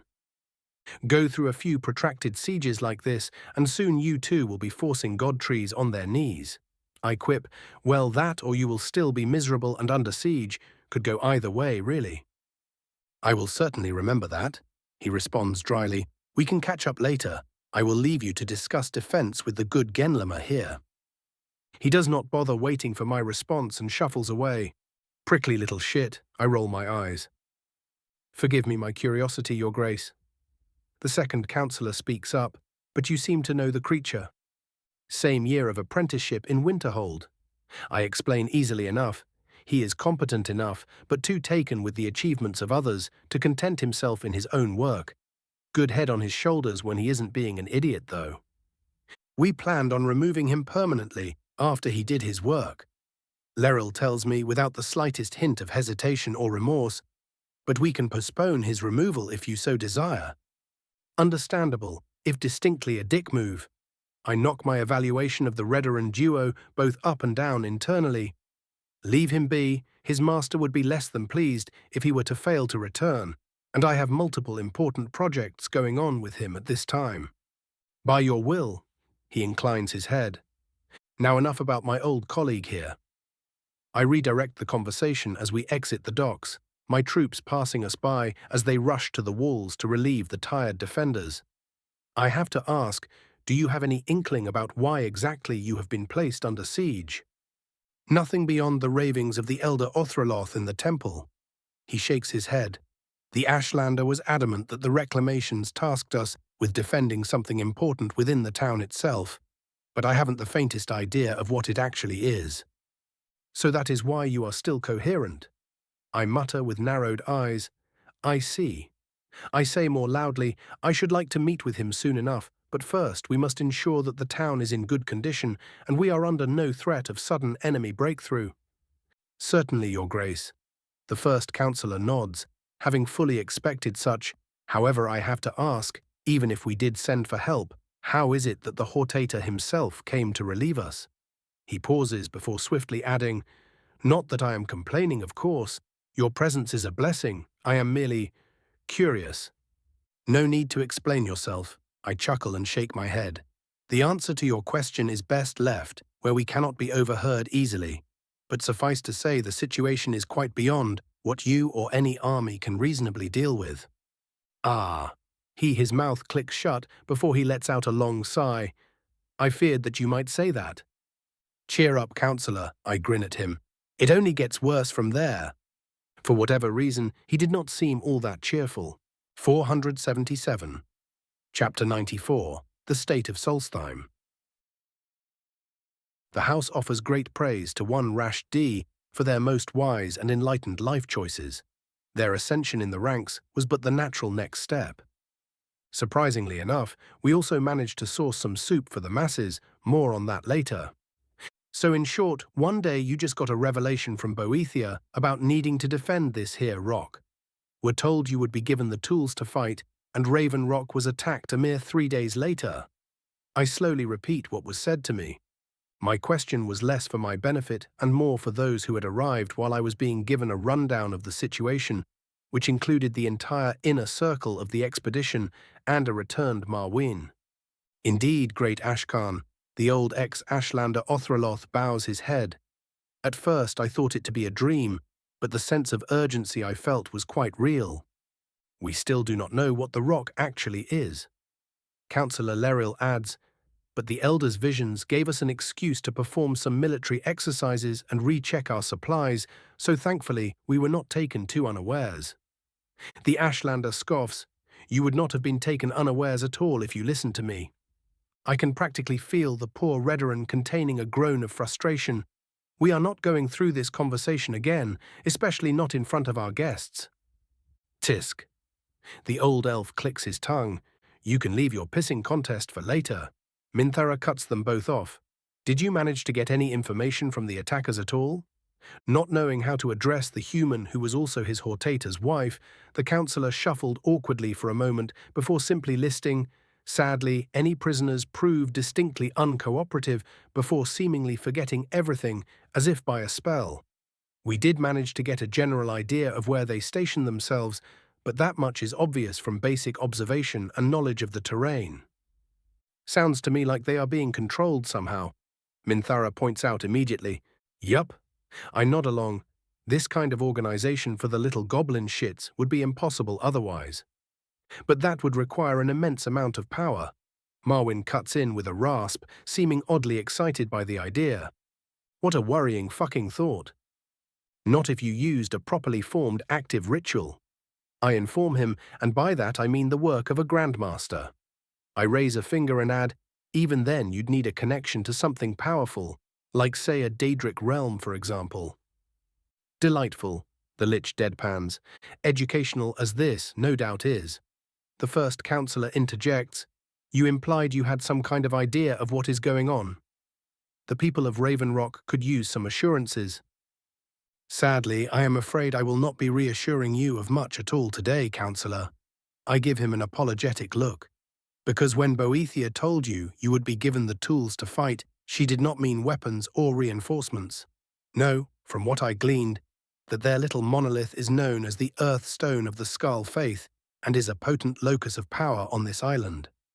A rather tempting target for our own quarry, an agent of Hermaus Mora named Mirak. Cue stiffening of backs and suppressing of bowels. The second counsellor stills before shaking his head and trying to look relaxed, but he had already drawn the looks of half the crowd, so it did not take long before he spoke. Days before the elder received his vision, my sleep was assaulted by dreams of great monuments and promise of rewards, all in the service of the one bearing that name. Said elder exhales loudly before muttering for all to hear, "She did not give us a weapon to fight, but the very right to fight at all. And that means the rest of the island has likely not been as fortunate." Savos points out over the sudden murmur, hopefully the population outside Raven Rock wasn't too large. The first counsellor shakes his newfound terror away with admirable speed and elaborates, most of the wilderness was occupied by beasts or rakelings. A few coves served as pirate nests. We never had the strength of numbers to torch. He seems almost hesitant as he adds, "There are 2 other settlements, however, that I suspect may have done well despite the danger." Yes, his second scratches his chin. Tel Mithrin is likely to have its own defences, especially since it houses someone as mighty as Master Neloth. His gaze turns northwards. The Skald themselves, quaint and barbaric as they are, may also have some secrets that would keep them safe, but I would not hold out hope. "What is so odd about the Skald?" Minthara asks. Adril gives me a questioning look, but seeing me not react whatsoever, he explains, "They are a simple people, my lady." He shakes his head. Over simple even, they pride themselves in living with the land and treat it with what I'd suspect is near heretical worship to those aligned with the Aedra. "So they are tree huggers," I deadpan. The elf startles before holding back a smirk. "Exactly, your grace." Minthara gives me a bemused look. "Well, we will see what they are when we check on them in good time. We should probably focus on our current situation first." And that would be my cue. Oren, having arrived mid-conversation, interjects and walks up to us, followed closely by what seemed to be the leader of the local garrison, my lord. He salutes me. The town has been fully secured, and all lines of approach are currently under watch. I doubt the rabble outside will make any kind of progress, even if you decided to sit this one out. He looks to the sea, especially since the captain of the Jagged Crown was more than happy to stay for as long as he is needed. "And what of the extra defenses I instructed?" I prod. He blinks before shaking his head. "Apologies, the anti-dragon ballistae automatons are being set up as we speak. The Magi have it well in hand, I suspect." I see both the counsellor's mouth, "Anti-dragon what now?" Before the more important one blurts, "Pardon me, but what?" "Ah yes," I clear my throat. "We also suspect the enemy may have gained the allegiance of a number of dragons, something that you should keep out of your mind now that we are here. Reassuring as that is, your grace." He practically hisses. That kind of information is usually not something one would evade sharing. "Yes, yes." I wave my hand. "We had more pertinent things to discuss without you panicking halfway through." The poor Mer sputters, but does not correct me. We continue the discussion for a while longer, slowly descending from the life-threatening news to more mundane topics such as the food stores and the mood of the people, the latter not being even the slightest concern now that reinforcements had arrived, of course. The elder tried badgering me to come to his temple and pay respects to the gods, something I planned on outright ignoring, but Minthara's curiosity about Dunmerry customs had me following along anyway, which inevitably ended up with us dealing with the old fart's ash spawn problem. Well, dealing with it would be quite the overstatement, since the moment we stepped inside the furious little constructs of magic that moments prior were preparing to gut whoever entered, simply stood there as I came into their view. With but the slightest flick of my hand, all the elementals simply dissipated, leaving only their powerful cores behind. "Okay." Minthara voices, "What the fuck was that exactly?" Developed something of an affinity for ash in Morrowind. I only half explain, dissipating the things was as simple as breathing. "I think it is more than that." She doesn't buy it for 1 second. "It is," I admit, without much internal complaining, "but we can talk about it later." "Fine," she grumbles. "I knew you grew more powerful on that mountain, but didn't want to bother you about it." "What changed?" I quirk an eyebrow. "We are married now." She grins, nay beams. "I get to badger you about anything I want." Of course, I deadpan, much to her amusement. We returned to the elder, and the following minutes passed by in a blink, as the man verbally filleted me while doing his utmost to ignore the weird-ass Noir following me around, or whatever dumb fuck opinion he decided to hold for even stupider reasons. Thankfully, we were liberated from the old Ashlander by his slimy apprentice, who with that act saved his hide from being smacked upside the head for the cuntish, but not outright evil, vibes I got from him. Vibe checks are unfortunately not applicable in the court of law. Yet, inevitably our path ended up in the retching Netch, the local corner club, and the only place that could reasonably hold our inner circle and give us some privacy to discuss our further plans. We were given an abandoned manor house equivalent to the town's northwest, but I doubted we would be using it too much, so I just told those that would be staying here to use it. Back to the plan of action, it did not take long for us to get a general idea of what we were going to do.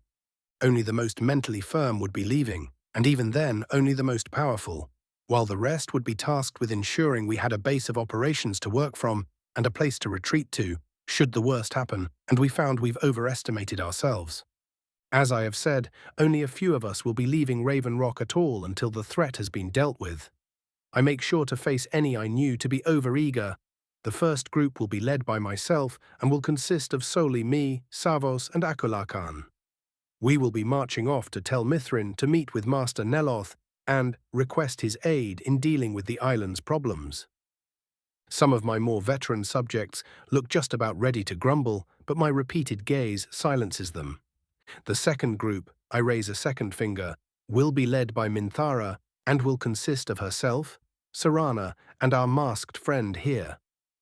Questions were naturally asked, but when Davos of all people chuckled and shook his head, stating that they didn't want to know, they were silenced, temporarily at least. Sarana, who had been quite bored ever since our arrival, suddenly sported a rather bloodthirsty grin on her face. And where exactly will we be going? The temple at the center of the island, the one belonging to our all-too-mysterious friend, Mirak. I tell her, a place no doubt fraught with peril and probably a dragon or two. Haven't had a proper snack in a while, Minthara interjects with a grin, and the two suddenly felt like they had been best friends forever. Still, the dreaded dragon overlady Soulmuncher had enough presence of mind to force herself back to the topic at hand. After we are done, we will meet at where we suspect the Skull settlement is located, and there we will decide on a following course of action, depending on the information. And what of the rest of us? To my surprise, it was Almeril Farin of all people that asked the question, not because of the contents, but because rarely, if ever, did the man act in a way that could be taken as insubordinate in any way. No doubt seeing my flicker of surprise, he elaborated, "Pardon my bluntness, your grace, but I've seen you rend armies apart by your lonesome before, and I do not know you to waste effort or time, so why bother bringing us here at all?" My resulting long stare is broken by a low chuckle that then proceeds to increase in intensity for a while before I offer the man a short but not mocking clap of the hands. Indeed, Farron, indeed. I suspect we will be able to reduce the hold the enemy has over the island during our upcoming hike. Once this is done, I want you all prepared to strike out and cleanse this island of all threats to Raven Rock. I lean in with a grin. After all, with its position on an important trade lane between Morrowind and Skyrim, I feel the title of city is much more suitable for this former mine, instead of a mere town. And just like that, the Dunmer and Falmer present were more than happy to wait and prepare. Minthara would have to deal with her own subordinates, especially with the trio of Junior, Lydia, and Skirnir, who all looked rather downtrodden to be left behind on such a grand quest. Not Marco, though. The little shit was all too happy to stay away from any potential mindfuckery, to the point I was tempted to take him with me just to fuck with him. I would be merciful. This time. The night of light carousing passed us by swiftly enough, and as dawn came we found ourselves standing by the gatehouse, unnoticed by the people since neither group wanted to deal with a full procession, and ready to strike out against the small army outside. Except for one addition. Marwyn didn't expect to see you here. I greeted the Lich even as we both knew I noticed him listening in yesternight. He scoffs, "Don't pretend you didn't see me. I want to come with you." Quite blunt of him, I raise my eyebrows. even with all the risks I listed. You told me yesterday growing in power is all about going against the odds, no? I feel the slightest tinge of determination from his corpse. I am sick and tired of being a weakling. I share a look with Savos, who merely shrugs, leaving the decision fully on me. Very well, I nod. However, do not expect me to slow down whenever you pull your funny bone. Hilarious. He drawls. I am curious, though. Why let me listen in at all? Oh, that, I shrug. I was curious about what you'd do. He made a point of using air magic just to sigh at me. Shaking my head, I turned to Minthara and her group. You all ready? As we will ever be. Nerevar shrugs. Sarana merely plays with an extended claw of hers, eyes gleaming with anticipation. Minthara, on the other hand, takes a moment to draw me into a quick hug. Stay safe, all right? Shouldn't I be the one saying that? I ask while hugging her back. We both know you are the crazier one. She deadpans, and that is saying something. I snort and kiss her on the cheek before disentangling myself. Rest assured, my lady, we shall all return hale and hearty before long. She smiles, nods, and turns to the gate. What are we waiting for then? I call for the gate guard, startling the shit out of the elf for a moment before he nearly doubled over with how quickly he reached for the gate mechanism. The gate split open, and the land of Solstheim beyond the safe haven of Raven Rock was left bare for us. Naturally, the first thing I did was summon my staff and begin casting a firestorm atop the Raikling camp. And just because my people could deal with them on their own did not mean I couldn't get my dose of war crime first.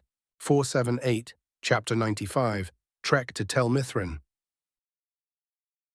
We stepped through what used to be the Raikling siege camp, the once imposing mass of bloodthirsty blue monsters lying smothered in its own ashes by my will, the prompt retribution doing little to make up for the many ruined farmhouses and utterly pillaged fields of Morrowind-born crops behind it. Well, Savos whispers, the poor fools will make for fine fertilizer at least. Stone-cold, Archmage, Marwyn drawls. Said Dunmer gives the young lich a withering glare. Keep your sarcasm to yourself, I do not approve of this. He then turns to me, could you not have removed the influence from them like you usually do? What was the point of this slaughter? The Reiklings are little more than pests, I state after a good few moments of uncomfortable silence.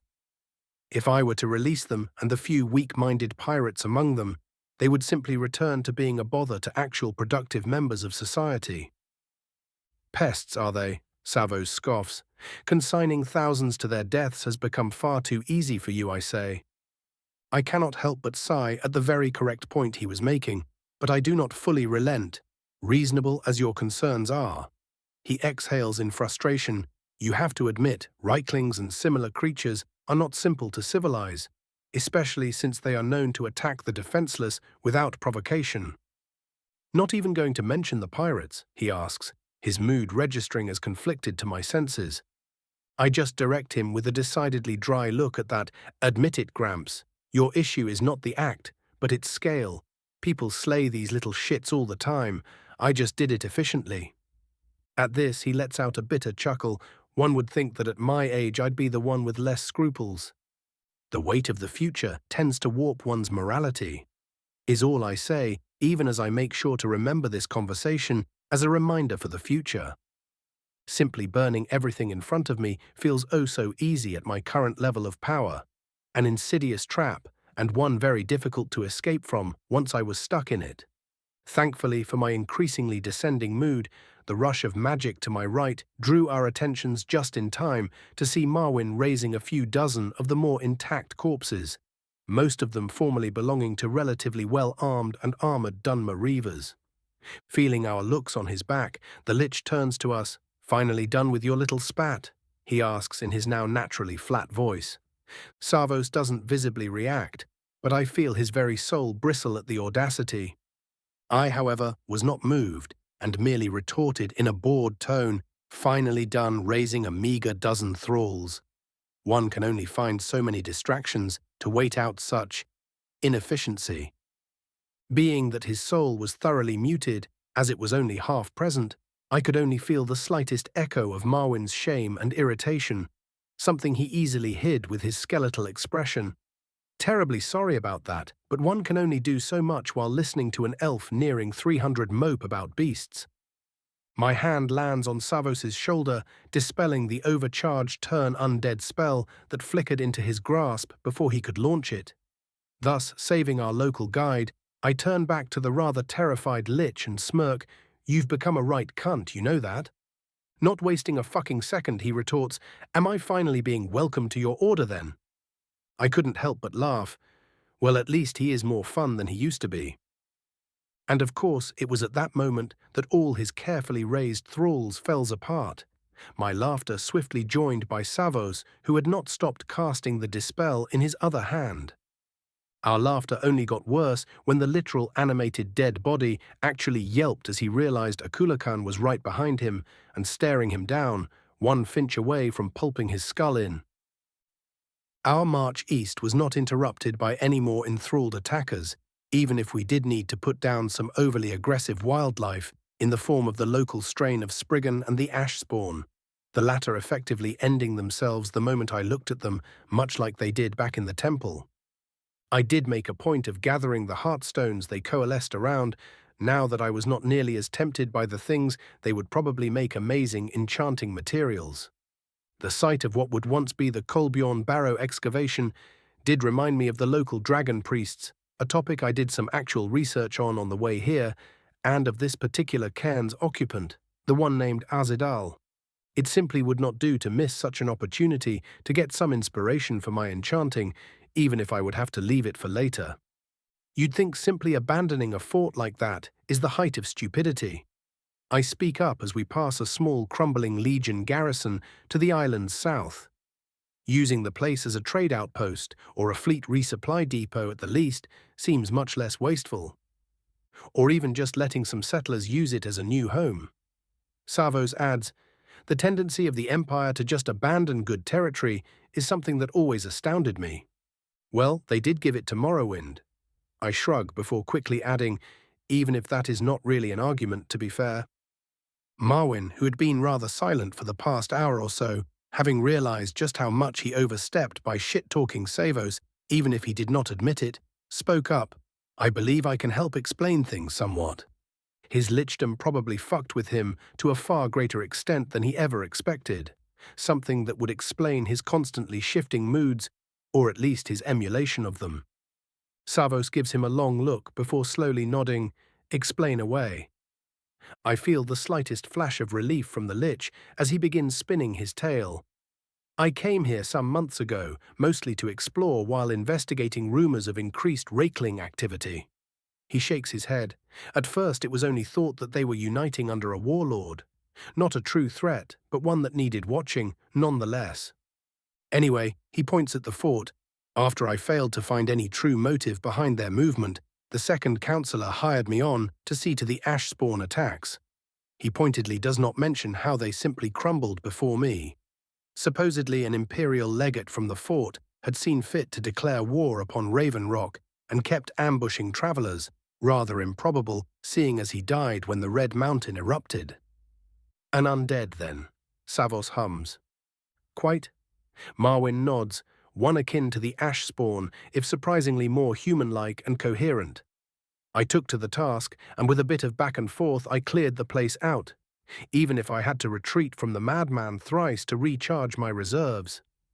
"Must have earned quite the sum from that," I voice. "A fat purse indeed." Marwyn confirms, "This was before your subjects caught on to why I don't show my face around them and were still amiable to my presence." He scoffs. "They became decidedly less welcoming when they found out the truth. Thankfully, this was just as the siege began, so they could not justify trying to banish me." "You made your choice," I shrug. "That I did." He agrees with a sharp nod. "Some of the locals are still more than willing to do business with me, thankfully. So I managed to sell the legate's enchanted hammer to that thief pretending to be a Smith Mallory." "Why not keep it?" I ask. The undead would have no doubt rolled his eyes if he still had them. Instead, he shoved his arms forward and wielded it with these twigs. "Master Phineas may be able to function near perfectly, but he has decades of experience at being a lich. I still walk with a damned stutter." "Focus on alteration magic," Savos says after a brief silence. That should let you hold your ground if needs must. Sound advice, Marwyn nods, but not all of us are made of magicka, and I feel much safer at a distance. Never hurts to be prepared for every situation. I tell him, besides, just consider it as another avenue of pushing yourself. I pause once more for dramatic reasons. Also, overpowering a man who had spent decades honing his strength with a single spell is just too hilarious not to do it. The Lich nearly missed a step before the vague approximation of a thoughtful look formed on his skeletal face. By the time we reached our destination, the gleam in his eyes had yet to disappear. I will admit, I fully expected Tel Mithrin to simply be yet another massive mushroom fashioned into a wizard's tower with maybe one or two adjoining buildings for the staff and storage. That was, after all, an image distinctly tied to the Telvanni, even if experience had taught me that the standoffish fucks were a slight bit more sensible than that. All of this went to say that when I exited a small, recently bloomed forest, "You are very welcome, Solstheim," and came upon the site of a fortified village surrounding an emperor shroom, I found myself feeling quite surprised. The tower itself was obviously still distanced from the other buildings, as they were built in a circle of at least a dozen or so meters away from its wide foundations and heavily warded off to boot. But this did not diminish the fact that it was surrounded by at least some 50-ish squat, likely half-subterranean houses, some of which were only recently constructed, and all of whom were protected behind thick earthen ramparts of admittedly less than impressive height. Enough to keep wildlife or a party of Reiklings out, but not resist a true assault. "Heard anything about Neloth taking in refugees, Marwyn?" I ask absently. He shakes his head.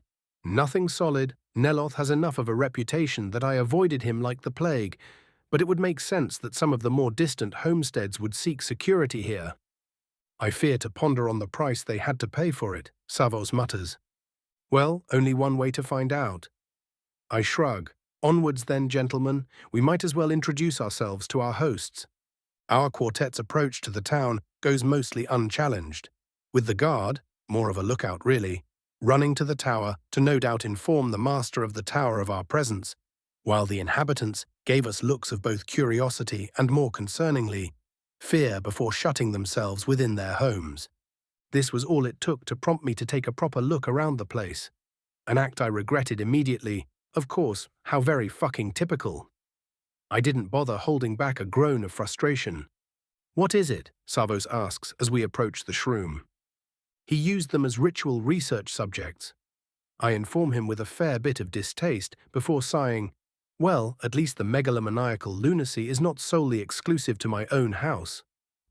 I doubt he is the only Telvanni who dabbles. Marwyn points out dryly, "Probably correct." I nod and turn to the entrance of the tower. It would seem our host has taken notice. But instead of an old Dunmer archmage, out steps a relatively youthful elf wearing the less elaborate trappings of an apprentice, his form immediately tensing at the sight of us. "Who are you and what brings you to Tel Mithrin?" he asks, almost demands. And frankly, my patience had already been thinned sufficiently. Are you blind or merely lacking in education? I deadpan, "Open your eyes and lead us inside. I have no time to waste on this posturing." I feel his negative response before he utters it and merely wave my hand, silencing him magically and physically as we simply step by the now shaking in fear apprentice. The wards of the tower do not attempt to attack us as we enter, and we levitate up the trunk of the tower unchallenged, Savos only slightly helping Marwyn out, while I lifted Akulakan without any real issue. We landed atop the tower of Tel Mithrin with only the slightest bit of noise, but the mage wearing traditional elaborate Telvanni robes, currently slouching over a table, did not even bother turning around to face us. "Talvas, you incompetent! I told you to run them off and not interrupt me again." "I am afraid you will find your apprentice is quite incapable of running me off." I drawl. He still doesn't bother turning around, focused on enchanting a staff as he was, but instead lets out a disdainful, suffering sigh. "Of course it is you who had to bother me." His hand flashes as he imbues the staff with a heartstone, and then he finally turns. "What do you want?" Not even the slightest bit of deference in either his tone or posture. How unusual. Too bad he already earned my dislike. I say none of this, of course, but instead bluntly inform him, Your assistance with the current situation on Solstheim for one. And I should aid you why exactly? Neloth raises an eyebrow, metaphorically looking down on me. Is this fucker trying to extort me without even bothering to greet me properly? I was honestly amazed by the sheer fucking audacity at this point. You already failed to answer the call to arms once. I point at him, an understandable decision considering the distance involved, and oh how he bristled at his implied lack of ability to teleport, but not one I will tolerate again. The bald-bearded fuck scoffs at me. If you think you can tell me what to do, like you do that fool Demnavani, I will have to info. A loud screeching noise interrupts him as I make a clawing motion with my left hand. The spell of my design, a mixture of masterful mysticism and destruction, cutting through both his tower wards, defenses, and what few personal wards he had the time to erect. In the split second it took me to cast it. The honed ward breaker I created during the campaign was a delightful tool indeed. Before Neloth could so much as blink, his defenses were broken, and he was encased in my telekinetic, silencing grasp, one that nearly seeped into his soul under the direction of my divinity as I held him aloft. Say, Savos, I ponder aloud, wouldn't it be poetic to punish this act of treason with a bit of experimentation of our own? I don't know, my grandfather scratches his beard. I feel the prickliness would spoil any ritual you attempted. You wouldn't dare? Neloth glares at me. Oh, come now, you centuries-old toddler. I drawl, betraying your lord and sovereign needs to have some kind of price. Maybe a few curses to show you just how foolish you were. Ever so slowly, the truth of the situation begins setting in the arsehole's mind, and just as I am about to begin pressing him further to assure his most enthusiastic support, a distant roar echoes throughout the tower, a rather familiar roar and a hostile one at that. Well now, I grin and snap my fingers, releasing the shaking Telvanni. It would seem chance has granted you an opportunity to prove yourself less useless than you currently appear. I do not bother waiting for his response as I walk up to the hole in the tower's trunk. Come on then, we have a dragon to greet. 479. Chapter 96, Conscripting the Mushroom Dweller. General POV. Master Neloth of Great House Telvanni, an elf who inspired terror in his foes and wonder in his supplicants for centuries without end, found himself rather disconcerted with the current state of affairs. Scratch that, he was absolutely fucking livid. The very reason he had come to the shithole that was Solstheim was to get away from the constant politicking of his lessers and enjoy a few decades of retirement studying Mora's tomes before he found something more interesting to catch his attention. He was especially smug with his choice once he heard of some infant playing at being king, doing the improbable, and removing the curse of Vardenfell from the entirety of Morrowind, an act that sent ripples as far as his own tower. Leave the fools to deal with the animals without bothering him. Simple, right? It would seem he has miscalculated. A thought that offended him beyond belief. Come on then, we have a dragon to greet. The child did not even bother looking at him as he simply jumped down his tower, quickly followed by his trio of sycophants.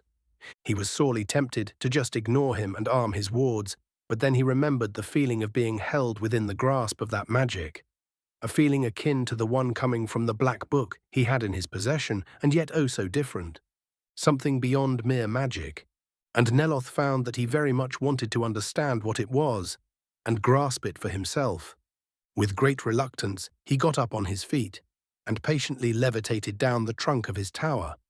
The sight that awaited in the skies outside of his domain almost made him regret it.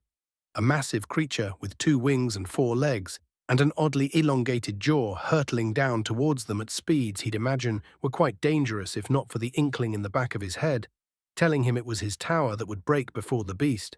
He knew it to be a dragon, he wasn't bloody deaf, but the creature was odd. Instead of the glittering or smouldering scales, proud horns, or the famed furious wisdom in its eyes, the thing looked more akin to a skinned snake, its jaws looking more like those of a slaughterfish instead of the serpent he expected. What an ugly motherfucker. The child Hortator apparently agreed with his assessment. He almost looked like he was going to use that power once more to simply bat the creature away, but then all of them felt the slightest buzz of magic coming from his belt, and he disregarded the dragon utterly, instead pulling out a white glowing orb and focusing on it fully. A few moments passed as the dragon kept hurtling at them, and the beast took in a sharp, growling breath before hissing at them, "Yul Torshul!" Falling back on centuries of experience, Neloth and even his fool apprentice began casting wards even as their guests ignored the wave of flame that threatened to consume them all. The tonal magic far too potent to fully stop with only their effort. His useless apprentice made an acceptable effort, even if he would never admit it.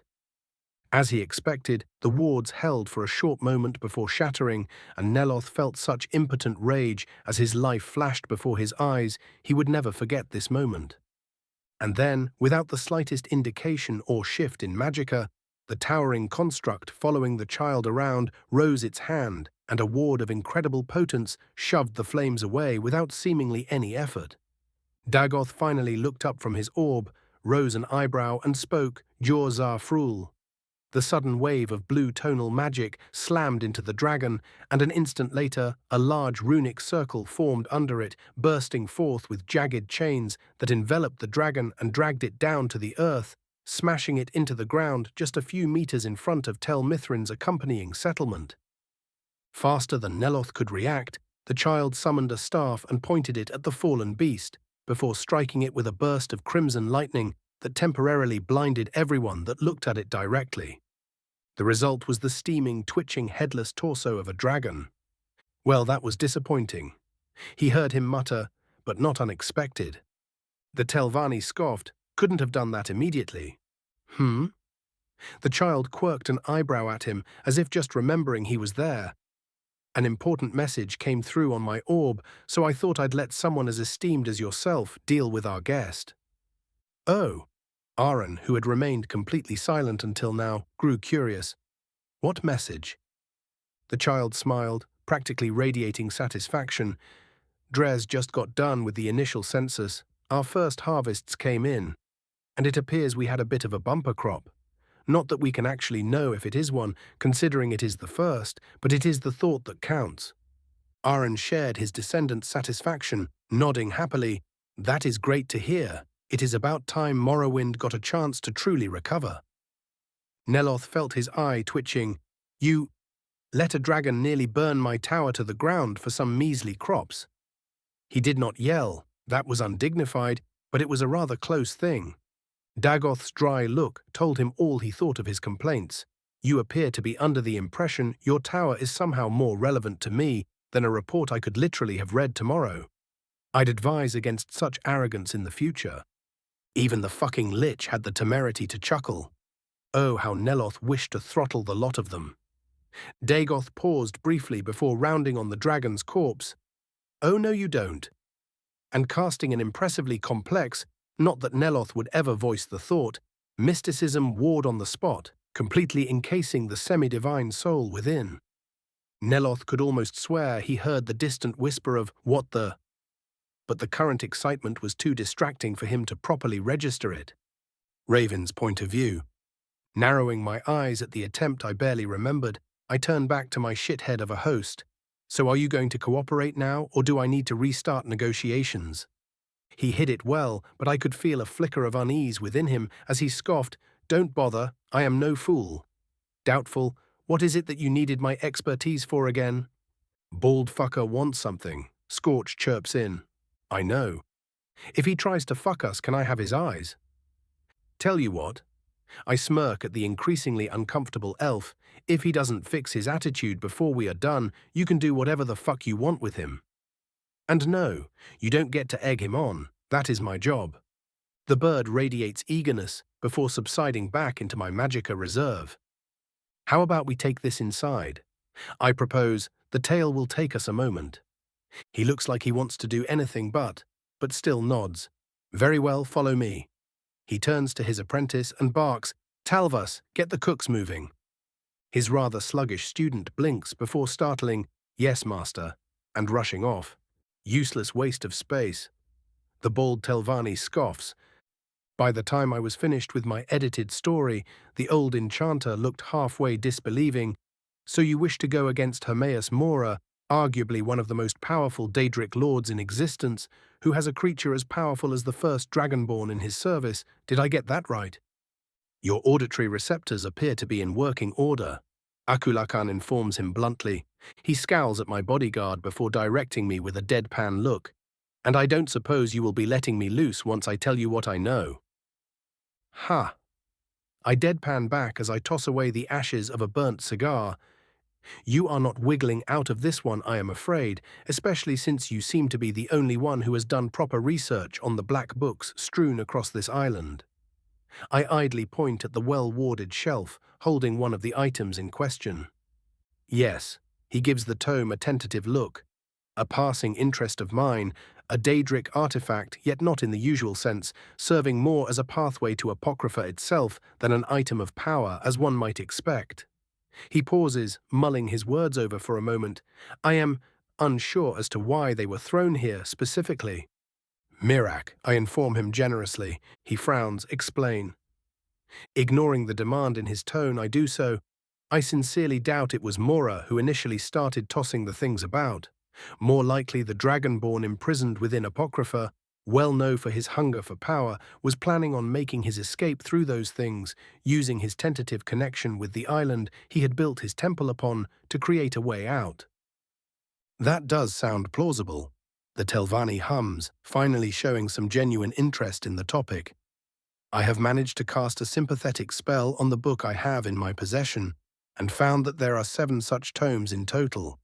Unfortunately, I have only been able to locate 2 so far. Just knowing the number is quite helpful. I reassure him, finding them should not prove too big a challenge considering the size of this place. He makes a non-committal noise before frowning. It is this Mirac that is taking control of the weak-willed on the island then. Most likely. I shrug. I have my own reasons to believe Mora himself has been getting more involved recently, but I sincerely doubt Mirac is aware of that little fact. No matter what the case is, our goal remains the same. Find all the books, close of their influence from the island, and thoroughly fuck the 2 of them over. He doesn't say anything for a good while before giving me a calculating look. You are either a fool who has no idea of what he is doing, or you actually know what you are talking about, and I am unsure which I would prefer at this point. Ha! Savos barks a laugh. A quick learner, this one. Neloth gives him a dry look, but my soul-worthy grandfather remains unmoved. On the contrary, his amusement only seems to grow by the second. Now then, I clap my hands, you have 1 book in your possession and know the location of another. I'd say that is the perfect way to start our little campaign against evil. Wouldn't you agree, Master Neloth?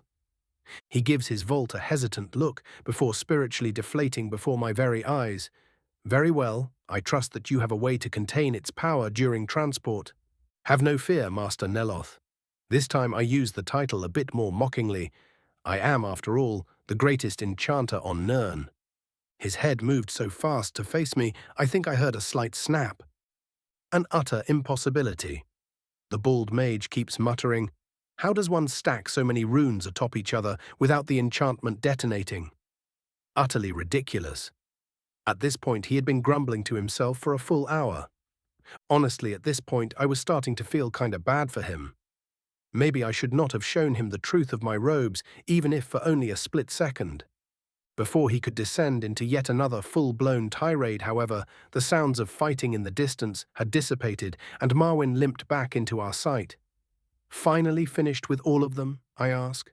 The site before the ruins of Nchardak, the flooded Dwemer outpost the book was supposed to be at, was guarded by 24 or so middlingly well-armed reavers and other outcasts, and I found it a perfect chance to give the Lich a moment to shine. Something he accepted with minimum grumbling, even as his baleful eye flames flickered with annoyance at my question. Yes, once their friends' corpses started biting at them, they broke rather quickly. Congratulations on your victory, then. I incline my head ever so slightly before turning to the baldy. Oi, Neloth. His eyes snap to mine. We've arrived. Ah, yes. He blinks and nods to himself, focusing with impressive speed. Nchardak, an ancient Dwemer archive if the few markings I could translate are correct. He leads us forward as he speaks.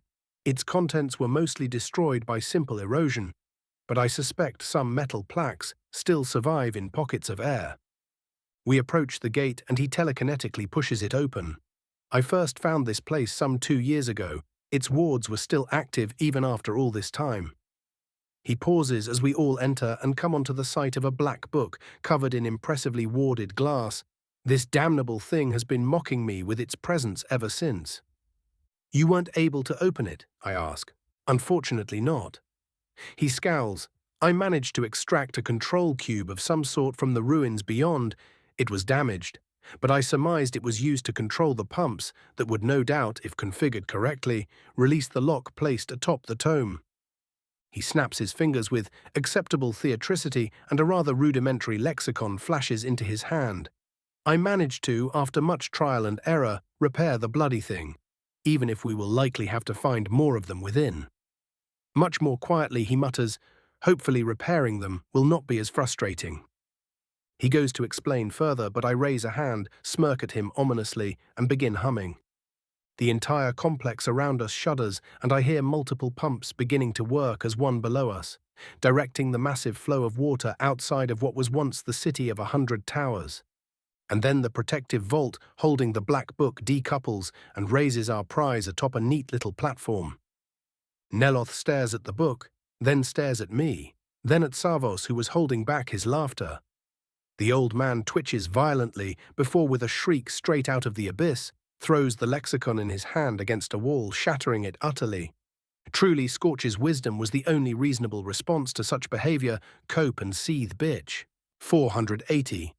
Chapter 97, Temples and Shamans. General POV. The ancient elf of many lifetimes, who was moon and star, found himself feeling increasingly regretful of his life choices as he observed the wife of his successor swoon at the sight of said successor, incinerating a small army and walking off like nothing happened. Not that he particularly minded the deed itself, of course. He'd done much worse in his many lives, he just didn't find it as risible. The odd vampire woman looked mostly amused as she asked, "Plan on gushing for much longer?" The future empress looked at her and sniffed in faux disdain. "I will gush as much as I like, thank you very much." Serana smirks and begins to speak. "Oh, how nice it is to be a chai." "Ladies," Nerevar cuts in flatly, "we have work to do." The two stare at each other for a moment before turning to him and nodding. "Fine." Minthara crosses her arms. "You are no fun." Nerevar's eyebrows rose under his helm. "Lady, I forgot to be fun thousands of years ago, and your man dragged me here the moment I got a free second." "He did say something along those lines," she muttered before shrugging. "Well, you were the one to accept his call, though, so all you have to blame is yourself." She did not wait for his response and began walking north. Not like I knew how to do anything else. The old elf found the thought petulant the moment it came up and shook his head, beginning his own march after his current charge. He did find the contemplative stare on his back a bit odd, but ignored it easily enough. He had work to do. "That is one impressive temple." Minthara whistles from atop a tall stone outcropping, one which gave her little party a perfect view of the place. Doubly so when you realize it is probably 5 times as big on the inside. The edifice looked like the tip of a large bastion tower of ominous oily green sticking out of the ground, its crenellations disregarded in favor of large imposing arches that all surrounded a tall dome in the tower's center, making it seem like one tower contained the other. What worries me is the sheer number of guards. Nerevar nudges his armored chin at the multiple patrols of bone mold-clad and masked cultists. Not surprising considering the attack on Raven Rock, but still a considerable defense. Likely the response of whoever controlled the Rakelings losing the connection. Minthara points out, "Not that they will slow us down much." "True." Nerevar nods. "Still, we best keep our wits about us, never know if one of those." He points at the just around dozen overgrown dragon skeletons strewn about below the temple. Decides now is the time to make use of their supposed immortality. "I'd love it if they did." Serana smirked while playing with her claws. "Even if I do find it odd that they were just left there in front of a dragon priest's temple." "They won't be waking up," Minthara said with certainty. "Their souls have been devoured." Nerevar frowns. "How can you be so sure?" besides not being able to sense any trace of a soul within. The Dragonborn asks rhetorically, Mirak didn't build his temple to serve the dragons, but to defy them. These are but the remains of one single battle he had with them. Serana blinks. Impressive. Minthara nods in agreement before adding, what is even more impressive is that it wasn't a dragon that defeated him in the end, but a dragon priest. That immediately drew their attention, a surprisingly honorable one if the stories have any truth to them, named Varlock the jailer. She elaborates, supposedly their battle was so devastating it rent a sizable chunk of land from the coasts of Skyrim, creating an island. Solstheim, Nerevar mutters in realization. Exactly, Minthara nods. Varlock was about to kill Mirak once he defeated him, but Mora intervened and dragged him into Apocrypha, saving his life and no doubt imprisoning him with some kind of deal. Valhok was then tasked to stand guard on the island and ensure Mirak never rose again. The complete lack of response to her story had her turning around to meet the raised eyebrow of Serana and the as-always blank-faced helm of Nerevar. What? She bristled. I can do a bit of research, I will have you know. Serana titters, research? Or did Raven merely inform you of everything? Minthara's face heats up ever so slightly before it twists into a smirk. Jealously isn't a good look on you. The vampire huffs and prepares to retort, but Nerevar raises a hand to forestall the two of them. Shh! He hisses, someone is approaching the temple. The two ladies practically forgot their little back and forth in an instant and looked to where the elf was pointing. Huh. Minthara frowned. She doesn't look like the rest of them. Could be one of the Skarl, Serana posits, noting the decidedly Nordic ornamental steel plate their target of observation was clad in. The councillor did say they may have some kind of defense against Mora's influence. Seems like it. Nerevar nods at the most probable explanation. She looks like she is planning on doing something incredibly stupid. Or something incredibly brave, Minthara quips, though she obviously doubted the Nord woman's chances herself. Nothing says she can't be both, Serana interjects, so how about we go and save our convenient little guide from herself? Freya of the Skarl scowled as she observed the disciplined cultists marching about with weapons ready. Their steps were perfectly synchronized, and their schedules timed so that none may approach without being revealed. It was unnatural. Still, she had come to find a way to set her people free, and she would not let such a small thing as an army of mind-washed fools stop her from doing so, even as the back of her mind corrected it to trying so. She began planning her assault, mentally going through all the possibilities, even as she knew they would all be thrown away the moment the first blow was struck. Such was her focus on what was in front of her that she did not hear what was behind and would have no doubt shrieked in surprised terror as someone put an armored hand over her mouth. Shh! The distinct gravelly tone of a Dunmer came from her captor. Don't make a sound. That was as far as he got before she slammed her head back with enough force to knock him out, and instantly regretted it as her scalp met metal and she felt her world twist as dizziness struck her. She did not know how long she lay on the ground, but when she came to, it was to a duo of distinctly unimpressed faces of Nord women and what she guessed was the elf armored in armor of Dwemer salvage. You done? The pale and red-eyed one asked, or do you want to draw all the cultists here with your thrashing first? Freya held back a wince of shame and shook her head. Nay, you merely startled me. Admitting it stung, but she found she could not truly care at the moment. Who are you? The red-haired one cupped her chin and shrugged. You could say we are here on imperial business, investigating the troubles plaguing Solstheim and all that. You are of the Skarl, yes? She nodded. Freya, shaman. A mystic. The elf's dry voice translated unhelpfully. Interesting. The red-haired one hummed, Well, I am Minthara. She points to the pale one. This is Serana, and then to the elf. And this here is. She pauses and frowns. But a humble prisoner. She feels the elf's deadpan through his helmet. Right. Minthara gives him a long look before shaking her head and turning back to Freya. You were looking to get into the temple. Aye. Freya finally manages to gather enough presence of mind to stand up from the dirt. Some of my people have fallen under the thrall of whatever foulness has spread, and I am here to free them. Minthara stills, and what exactly are they doing while under this control? Building some kind of monument around the windstone near our village. Freya spits out, they keep chanting about some bastard by the name of Mirak while working without end like puppets on strings. Minthara deflates and lets out a sigh of relief, and noticing Freya's confused and somewhat accusatory look, she explains, the Rakelings and Reavers around Raven Rock were under control as well. All of them were incinerated by magic this morning. She absently filed the mention of the windstone away in her mind, understanding it was likely yet another locus of power, no doubt meant to channel Mirak's escape somehow. Ah, Freya blinks. I thought, no matter. She shakes her head. Your worry honors you. Her thoughts catch up and she asks, Raven Rock still stands then? Indeed, the elf answers, the good Daedra. One would have to be deaf not to notice his obvious bitterness on the subject, have seen fit to give them a fighting chance, and now that reinforcements have arrived, they are quite safe. Good, Freya nods. The less people suffering under this, the better. That she said it without a hint of guile, despite her own people's situation, impressed the trio quite a bit, even if they didn't show it. Heartwarming as this all is, Serana breaks the ensuing silence. We should return to the matter at hand. Receiving a trio of nods, she goes on, Freya, would you care to share what you know of the temple with us?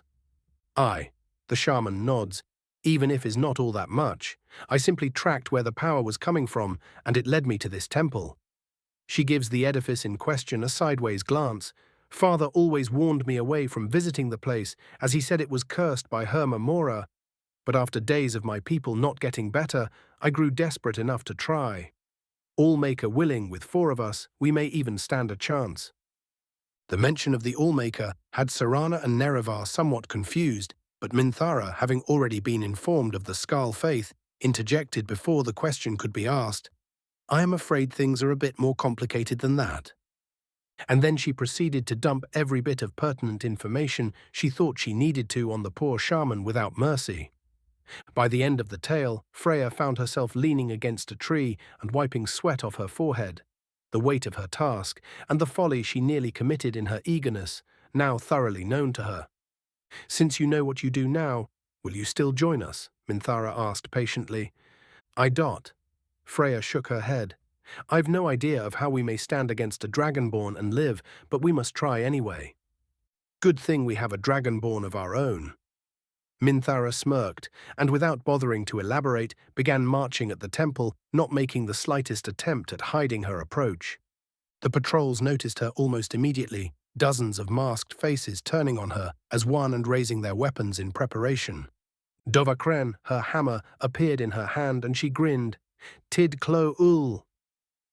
In the blink of a mortal eye, 2 of the dozen groups of cultists were turned into fine red mist, and another was blown apart by a wave of force, but a moment later.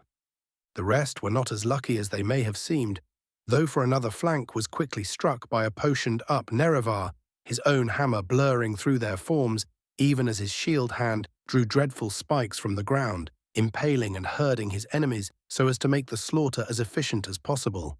And the less said about Serana's victims, currently strewn about the temple stairs in so many fine chunks, the better. As for the brave Freya, she found that her fight had thoroughly left her, as she had barely made it halfway to the clash, if it could be called that. Before it looked to be nearing its end, the shaman did not even notice as her feet stopped moving, and all she could do was stare in morbid fascination as near 100 lives were reaped like so much summer grass. What, by the merciful Allmaker, did she get herself into this time?